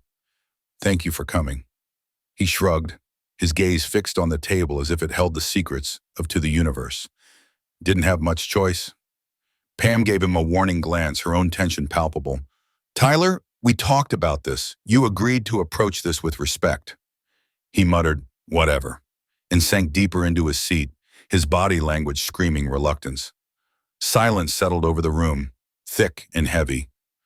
I'd prepared for this, his hostility, knowing that trust couldn't be forced. I brought some mint cookies for you, used to love, I offered, sliding a small container toward him. And I thought we could play chess. You were getting pretty good at it before everything. The unspoken hung between us. Before I left, before the betrayal, before our family splintered. Tyler's eyes flicked to the chess set, a flicker of interest betraying his aloofness before he shut it down. Don't play anymore. Another silence stretched, taut and uneasy. Pam, caught between her son's defiance and her own guilt over the harm he'd caused, tried to nudge him forward. Tyler, maybe you could share something about your science project, the one that won honorable mention. He shot her a resentful look but muttered, it was just a solar oven thing. No big deal. I leaned forward, genuinely intrigued despite the tension. That sounds fascinating. How does it work? For a moment, I thought he'd shut down again, but then, almost reluctantly, his passion for the project broke through. It uses reflective panels to focus sunlight onto a cooking chamber. Got it hot enough to bake cookies. His voice softened slightly, his posture easing as he spoke. That's impressive, I said, smiling warmly, noting the faint spark in his eyes. You've always had a knack for understanding how things work. He shrugged again, but this time it felt less hostile, more uncertain. It's just physics. We continued like this for nearly half an hour, halting conversation, long pauses, brief moments of connection followed by retreat. Tyler was wrestling with a tangle of emotions, anger, guilt, confusion, and beneath it all, a teenage fear of showing weakness. I could see it in the way he fidgeted, the way his eyes darted away whenever our talk veered too close to the truth. As our time drew to a close, I decided to face the heart of the matter. Tyler, I said softly, I know this isn't easy. What happened between us? The hot water, everything that followed, it changed things in ways we can't just brush aside. He stiffened, his gaze flicking to Pam as if seeking an escape. I'm not bringing this up to make you uncomfortable, I continued, choosing my words with care. But pretending it didn't happen won't help us move forward. His face flushed, a storm of anger and shame crossing his features. Dad says you're just trying to get attention, that you made it a bigger deal than it was. The words cut deep, but I kept my composure, my voice calm. What do you think? Not what your father thinks, but you. He froze, startled by the question, as if no one had ever asked him to own his perspective. After a long pause, he spoke, his voice barely above a whisper. I didn't mean for the water to get on you. He stopped, struggling, the words caught in his throat. But you were angry, I finished gently, and in that moment, you wanted to hurt me. His eyes met mine for the first time, wary but also relieved, as if the truth, spoken aloud, had loosened something inside him. Yeah, he admitted, the single word heavy with effort. I nodded, my heart aching but grateful for his honesty. Thank you for saying that. It helps me understand. He shifted, his voice small, almost childlike. Are you still mad? I considered the question carefully, wanting to be truthful yet kind. I was hurt, physically and emotionally, and I was disappointed that you lied afterward. But no, I'm not mad anymore. I'm sad about everything that's happened, and I hope one day we can rebuild trust between us. He fidgeted, absorbing my words, his expression unreadable but softer than before. As we wrapped up, I felt a fragile sense of progress, like the first green shoot after a fire. The road to healing with Tyler would be long and uneven, but this moment, this small, honest exchange, was a start. Pam watched us quietly, her eyes reflecting her own mix of hope and regret, and I knew she too was grappling with the weight of our family's choices. As I left the library, the weight of the day settled over me. Not heavy, but grounding. A reminder that even the most troubled paths could lead somewhere new, if only you kept walking. The air in the small diner felt heavy with unspoken tension as Tyler sat across from me, his fingers fidgeting with the edge of the tablecloth. His mother, Pam, had warned me he might not show up at all, so his presence here was already a fragile victory. I could see the conflict etched into his young face, defiance warring with guilt, loyalty to his father clashing with the dawning realization of what had been done. "Your mom thinks what your dad did with my money was wrong," I said gently, choosing my words with care. "She says he took advantage of me." Tyler's jaw tightened, his eyes dropping to the table. "Yeah," he admitted, his voice low and strained. "He did." A pause hung between us, thick with the weight of that truth. Then, as if bracing into himself, he added, "But he's still my dad." The defensiveness in his tone was raw, a shield he raised to protect the image of the man who'd shaped his world. I understood that loyalty, even if it was tangled in pain. I leaned forward slightly, my voice steady but warm. "Of course he is, Tyler, and nothing changes the fact that I'm your grandmother. I love you, even when things are messy between us." My words felt like a lifeline I was tossing across the chasm that had grown between us, hoping he'd grab hold. As we prepared to leave, Tyler hesitated, his hand hovering over the tin of mint cookies I'd brought. I watched him, holding my breath, as he finally picked one up. "These are still pretty good," he said, his tone softening just enough to hint at the boy I used to know. The one who'd grin and sneak an extra cookie when he thought I wasn't looking. It wasn't an apology, but it was the closest thing to warmth he'd offered today. My heart lifted, a small spark of hope igniting. "I'll bring more next time," I promised, then added carefully, "if you want there to be a next time." He didn't say yes, but he didn't say no either. In the context of our fractured bond, that silence felt like a crack in the wall he'd built, a tiny opening where reconciliation might one day take root. Pam lingered as Tyler stepped into the hallway, her face a mix of apology and cautious optimism.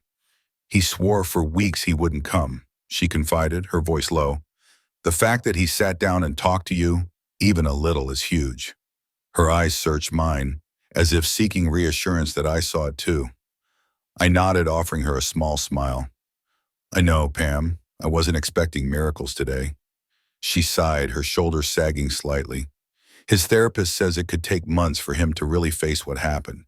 He's so confused right now, caught between what his dad tells him and what he knows deep down is true." I understood that confusion all too well. Tyler was navigating a maze of loyalty and betrayal, his young heart torn between love for his father and the undeniable evidence of Gregory's wrongs. "Just keep the door open for him," I said softly. "That's all we can do for now." As Pam turned to follow Tyler, she paused, her hand resting on the doorframe. "Ellanor, thank you for not giving up on him," she said, her voice thick with emotion. "Not everyone would show that kind of grace after everything." Her words echoed in my mind long after I left the diner, lingering as I drove back to Judy's lakeside cottage. They stirred a deep reflection on forgiveness. Not the kind that erases accountability, but the kind that holds space for growth. Tyler needed to face the consequences of his actions, yes, but he also needed a chance to become more than the mistakes he'd made. Didn't we all? The settlement negotiations with Gregory dragged on. Each step forward met with new obstacles. His initial response to our proposal had been dismissive, insisting the money I'd given was a gift, not stolen. "He's still trying to control the story," Daniel, my attorney, explained during our weekly call. "For Gregory, this isn't just about the money anymore. It's about pride, avoiding the shame of admitting he was wrong." I felt a surge of resolve, my voice firm. "I'm flexible on the financial details, Daniel, but not on the truth of what happened. That's non-negotiable." Daniel noted that Gregory's team had stopped disputing the forensic accounting, which laid bare a trail of exploitation no judge could ignore. Instead, they focused on stretching repayment terms and minimizing penalties, a sign that Gregory was finally realizing denial wouldn't hold. Meanwhile, life at the lake cottage had settled into a comforting rhythm. Mornings were spent with my camera, capturing the shifting moods of the water, sometimes serene, sometimes stormy, always alive. Afternoons often found me at the local library, where I'd started volunteering, teaching seniors how to navigate the digital world. Evenings were for quiet moments with Judy, swapping stories over tea, or savoring the solitude I'd rediscovered, a freedom to simply be. I'd made new friends too, photographers who admired my eye for light, library volunteers who shared my love of learning, writers in the memoir workshop who saw me as Ellanor, not just a grandmother or Gregory's mother. This new chapter allowed me to reclaim parts of myself I'd lost in the slow erosion of living under Gregory's roof. 6 months after leaving Lakeshore Estates, I received an unexpected call from Howard Peterson, Pam's father. His voice was hesitant, almost awkward, as he asked to meet for coffee. Howard and I had never been close. His attention had always gravitated toward Gregory, the golden son-in-law. I agreed cautiously, suggesting a quiet cafe in Traverse City. When he arrived, he looked older, his once confident posture softened by time or perhaps regret. After ordering coffee, he wasted no time. "Ellanor, I owe you a significant apology," he said, his eyes fixed on his cup as if it held the courage he needed. "For what exactly, I asked, my tone neutral but curious. He sighed deeply. "For enabling Gregory's behavior, for dismissing your concerns when you tried to speak up, for treating you like you were on the sidelines of the family instead of at its heart." His words caught me off guard, and I studied him, searching for sincerity. "What's changed, Howard?" I pressed. He met my gaze, his eyes steady despite the discomfort. "It's been a slow awakening, I'm afraid. Pam's been opening our eyes to the financial mess, things Nancy and I didn't know, or maybe didn't want to see. It's forced us to question how we backed Gregory's version of things, how we ignored your isolation." His voice faltered, and he shook his head. "We should have asked questions. We should have seen the signs." I sipped my tea, letting his words settle. "You believed what was easiest, Howard. That Gregory was the successful provider, the dutiful son caring for his aging mother. It was a tidy story." He flinched slightly but nodded. "And it was. Easier than facing the truth, which would have meant hard conversations." I leaned forward. "Why now?" His posture straightened, a flicker of his old dignity returning. "Because Pam's shown courage in facing her role in this. Because our grandchildren are watching how we handle this. And because at my age, I'm thinking about the legacy I leave. Not just money, but values." His sincerity disarmed me, a rare glimpse of vulnerability from a man I'd always seen as aloof. "Have you said this to Gregory?" I asked. His face clouded. "I've tried. He's not ready to hear it. He sees Pam's cooperation with your lawyers as a betrayal, and my attempts to talk as taking sides." "And have you taken sides?" I pressed. Howard's answer was simple but profound. "I've chosen truth, however inconvenient." He explained that he were helping Pam relocate with the children, encouraging her to support the restitution process and making it clear to Gregory that their support depended on his accountability. I nodded, moved by the courage it took to shift his stance after decades of loyalty to Gregory. As we parted, Howard handed me a card with his personal number scrawled on the back. "My private line," he said. "Call me if you need anything. No intermediaries." I accepted it, touched by the gesture. "Thank you, Howard. This means more than you know." He smiled faintly, a weight lifted. "Pam said something similar when we first faced this openly. She said truth is the first step toward healing. I think she's right." After he left, I stayed at the cafe, watching the afternoon unfold outside the window. Howard's apology stirred something deep, a sense that my stand had sparked change beyond my own healing. By refusing to be silenced, I'd created space for Pam to question her marriage, for Howard and Nancy to re-examine their assumptions, their family, for Tyler to begin to facing his guilt. That evening, over dinner with Judy, I shared the story. "Howard Peterson admitting he's wrong," she said, her knife pausing mid-chop. "That's a headline." I smiled. "People surprise you sometimes. They just need the right push." The settlement conference loomed, a final chance to resolve things before a formal trial. The courthouse room was stark, its beige walls and harsh lighting doing little to ease the tension. Gregory arrived last, his face thinner, a new beard masking the strain in his expression. His eyes briefly met mine before darting in away, his jaw clenched. For 3 hours, we navigated a labyrinth of proposals and counteroffers. Gregory spoke only through his lawyer, his voice tight. We agreed on $320 $25,000 repaid over 7 years, a compromise that acknowledged the theft without bankrupting him. My connection with Megan and Tyler was safeguarded, a non-negotiable for me. As I left the courthouse, a sense of closure settled over me. Not complete, but enough. Justice, I realized, wasn't just about money or punishment. It was about reclaiming my voice, my dignity, and the possibility of a future where healing could begin. The settlement agreement had been meticulously crafted to ensure my safety and independence, with structured visitation rights for my grandchildren, carefully delineated to keep any interaction with Gregory at bay. Yet, the final hurdle was a matter of words, a battle over how the document would frame the funds Gregory had siphoned from my accounts. He stubbornly clung to the notion that they were merely disputed family financial arrangements, a sanitized phrase that sidestepped any admission of guilt or exploitation. It felt like a slap in the face, this refusal to own up to the betrayal that had fractured our family. In a quiet moment alone with Judge Klein, I let my frustration spill over, my voice trembling with the weight of it all. After everything, every leaky, every manipulation, he still can't bring himself to admit what he did, not even in ink on a page. My hands clenched in my lap, the anger mingling with a deep, aching disappointment in the sun I'd raised. Judge Klein leaned back in his chair, his eyes kind but seasoned, carrying the wisdom of 3 decades behind the bench. "Mrs. Wilson," he said gently, "in all my years, I've learned that true accountability doesn't come from a forced confession scratched out under duress. People only face their wrongs when they're ready to look in the mirror without flinching. Legal documents rarely spark that kind of reckoning." His words caught me off guard, stirring a mix of skepticism and curiosity. "So you're saying I should just give in on this?" I asked, my brow furrowing. The idea felt like a betrayal of my own truth, a surrender to Gregory's distortions. "I'm saying," he continued, his tone measured, "that you might want to think about what's most important in the long run.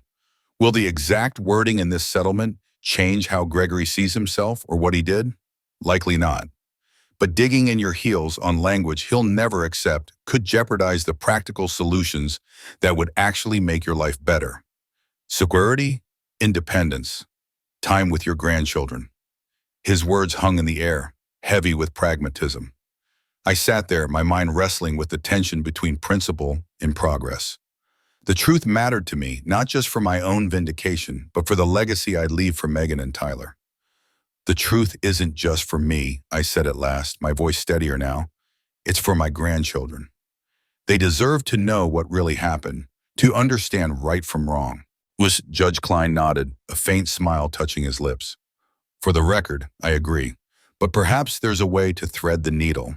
What if the agreement simply lays out the facts, the amounts of money transferred, the dates, the lack of documented consent, without forcing either side to label those facts as wrongdoing or dispute? The truth would stand on its own, clear to anyone who reads it, without needing Gregory to choke out words he's not ready to say."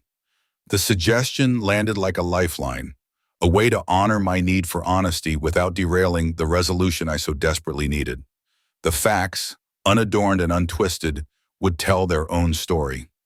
I felt a quiet relief, a sense that I could hold fast to my principles without sacrificing the future. When we returned to the mediation room, my attorney Daniel presented this compromise with calm precision. Vanessa Hewitt, Gregory's lawyer, leaned in to confer with him, their whispers barely audible. Gregory's face remained a mask of stone, his jaw tight, but after a long pause, he gave a curt nod, the barest flicker of agreement. The mediator instructed the attorneys to draft language that captured this neutral approach, and the room settled into a tense hush as the paperwork took shape. I sat there, my hands folded in my lap, my mind replaying the day's emotional churn, the frustration, the small victories, the lingering ache of a family torn apart. Later, as the final documents were being prepared, I found myself alone in a small waiting area, the sterile hum of the courthouse fading into the background. I stared at the beige walls, trying to make sense of the day's events, when a shadow fell across the doorway. Gregory stood there, hesitating, his silhouette leaner than I remembered. It was the first time we'd been alone since I'd walked out of his house 6 months earlier, the air between us thick with unspoken wounds. They're still working on the papers, he said, his voice flat, unnecessary. He lingered by the door, not sitting despite the empty chairs, as if proximity to me might burn him. I nodded, my eyes tracing the changes in him. The weight loss was stark, his once robust frame now gaunt, but it was more than that.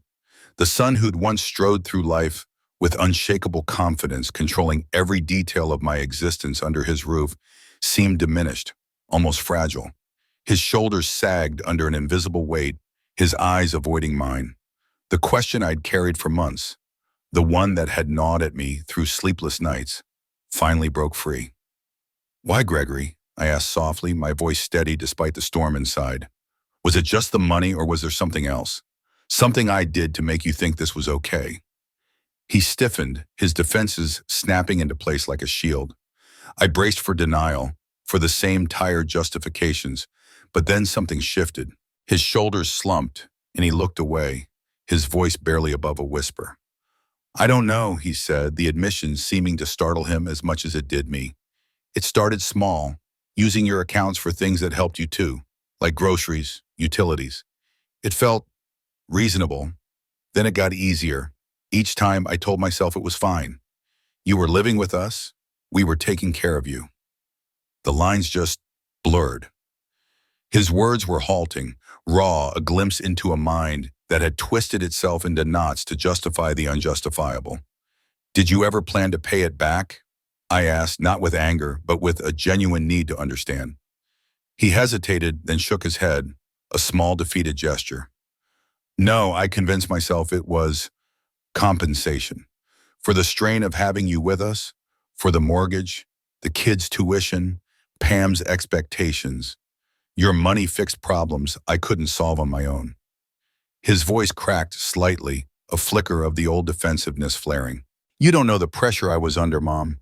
You have no idea." I absorbed his words, recognizing them for what they were. A partial confession, not full accountability, but a step beyond the denial I'd expected. It was the first time he'd acknowledged intent, however warped by his own rationalizations. I felt a pang of sorrow, not just for myself, but for him, for the man he'd become under the weight of his choices. "I'm sorry about your marriage," I said, and I meant it. "Pam told me you were selling the house." His face darkened, a flash of anger crossing his features. Pam picked her side. So did her parents, so did everyone, it seems. The bitterness in his voice was raw, unfiltered. "You turned my life upside down, you know. Was it worth it, getting your revenge?" The question stung, revealing how deeply he'd misunderstood me. "This was never about revenge, Gregory," I said, my voice firm, but not unkind. "It was about survival, about refusing to let myself be used, erased, discarded. If you see that as revenge, you're not seeing me at all." Before he could respond, Daniel appeared in the doorway, a stack of documents in hand. "Everything's ready," he said, his eyes flicking between us, curiosity barely masked. Gregory nodded stiffly and left without another word, his brief vulnerability swallowed by the familiar armor of resentment. I watched him go, a complex tangle of emotions swirling in my chest. Sadness for the son I'd lost, disappointment in the man he'd become, and a quiet pity for the emptiness he seemed to carry. For all his success, his life had been built on control and appearances, not connection or authenticity. Now, as those facades crumbled, he was left with little but blame to cling to.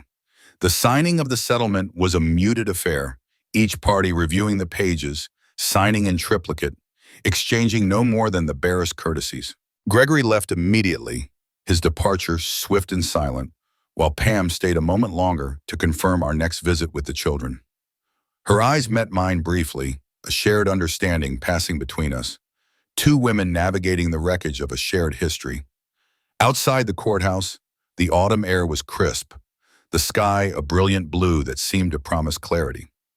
I stood for a moment, breathing deeply, feeling an unexpected lightness despite the day's emotional toll. The settlement wasn't perfect, no compromise ever is, but it was a victory in its own right.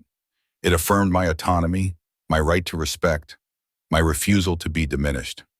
"How are you feeling?" Daniel asked as we walked to the parking lot, his tone gentle. I paused, searching for the right answer. Relieved, I think. Vindicated. A little cordial, but a frita.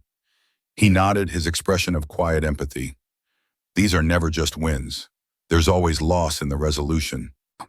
Yes, I agreed, my thoughts drifting to the unexpected gifts woven through the pain. Pam's courage, Megan's insight, Tyler's tentative steps toward amends. My new life at the lake, with its photography of my volunteer work at the library, and friendships forged in shared passions. Most of all, the woman I'd become. Stronger, clearer, more authentically myself than I'd been in decades. But there's something else too, beyond the legal stuff, growth. For me, absolutely, but also for everyone else in ways I didn't expect. Standing up doesn't just clear space for me, it makes room for others to rise too. Daniel's smile was warm, his usual professionalism giving way to genuine respect. In 20 years of elder law, I've seen a lot of clients get justice, Mrs. Wilson, but few walk away with the kind of transformation you've shown. His words stayed with me as I drove back to Judy's cottage, the lake shimmering in the golden light of fall, its beauty a quiet balm. The settlement was a turning point, but not the end.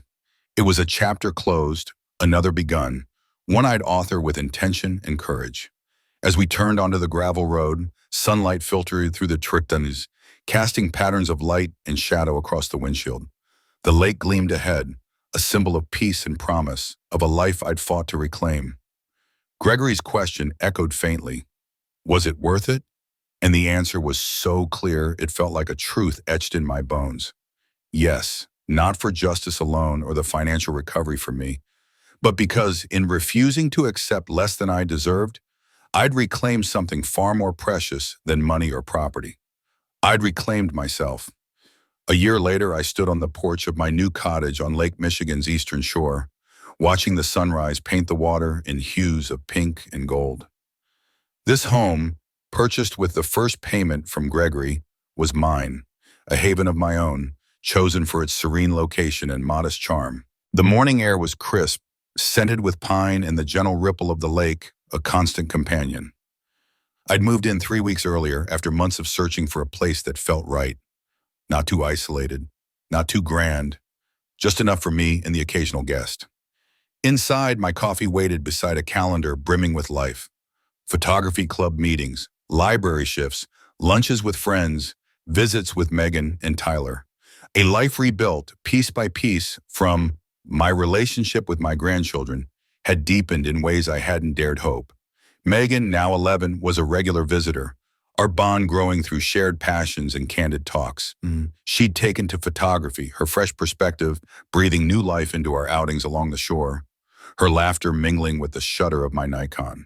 Tyler's path was rockier, our connection marked by cautious steps toward trust. But there were moments of grace, a genuine laugh over a card game, a question about my nursing days, a halting apology that felt real. Gregory kept his distance, his only contact through his attorney, the payments arriving like clockwork, a silent nod to his obligations, if not his remorse. Pam had found purpose in teaching, her new role at the elementary school in Traverse City, offering her a chance to she hadn't known she'd needed. Howard and Nancy, once distant in-laws, had become unlikely friends, their visits filled with warmth and mutual respect. Life's too short for grudges, Howard had said recently, his eyes lingering on the lake, a man reckoning with his own fleeting time. My circle of friends, Martha's unwavering loyalty, Judy's frequent visits, offered a network of chosen bonds, free from the distortions of family roles. That morning, I was preparing for Megan's visit, a school project on life wisdom that had her interviewing me about my most significant lessons learned. She'd chosen me without hesitation, Pam had told me, and would arrive with questions carefully prepared. As I waited, I sifted through photos in my upcoming office, my work for an upcoming exhibit at Traverse City's community gallery. My photography had grown bolder, more soulful, especially my series on metamorphosis. Images of nature's quiet transformations, a mirror for my own. The doorbell rang and Megan appeared, her notebook in hand, her face alight with purpose. "I'm ready, Grandma," she said, settling onto the sun porch where I'd set out lemonade and comfortable chairs. "I'll record everything exactly," she added, testing her pencil with endearing focus. I smiled warmly at her warmly. It sounds very professional. I'll answer as thoughtfully as I can. Her questions began lightly, childhood memories, my nursing years, before venturing into deeper waters. What's the most hardest thing you have ever done, she read, her eyes searching mine. I paused, wanting to be honest without overwhelming her. It was standing up for myself when staying silent would have been easier, I said carefully. Learning that sometimes setting boundaries is the most loving thing you can do, for yourself and for others. She scribbled, then looked up. Is that what happened with Dad? You set boundaries? I nodded. Yes, everyone deserves dignity, Megan. When it's missing, relationships break. Setting boundaries is about protecting what's sacred. She wrote thoughtfully, then said softly, Dad says you can't abandon the family. Mom says you saved yourself. I leaned forward, choosing my words with care. They're describing the same moment from different angles. When people are hurt, they sometimes tell stories to ease their pain. Your dad's story is about his loss. Mine, and maybe your mom's, is about what I needed to heal. Megan's eyes widened, her mind piecing it together. Like when Tyler hurt you, and he blamed you instead. I nodded, amazed by her clarity. Exactly. We all tell stories. The trick is seeing when they're hiding the truth. Her final question came. What's the most important thing you've learned in your whole life? I gazed at the lake, its surface dancing in the breeze, a metaphor for life's constant flux. That we always have choices, I said at last. Not about what happens to us, that's often beyond us. But we choose how we respond, what meaning we make, whether we grow or stagnate. Even in pain, we can choose dignity, truth, growth. Megan wrote carefully, her face solemn. When she finished, she closed her notebook and looked at me. I'm glad you chose dignity, Grandma, she said simply, and I'm glad you're teaching me to choose it too.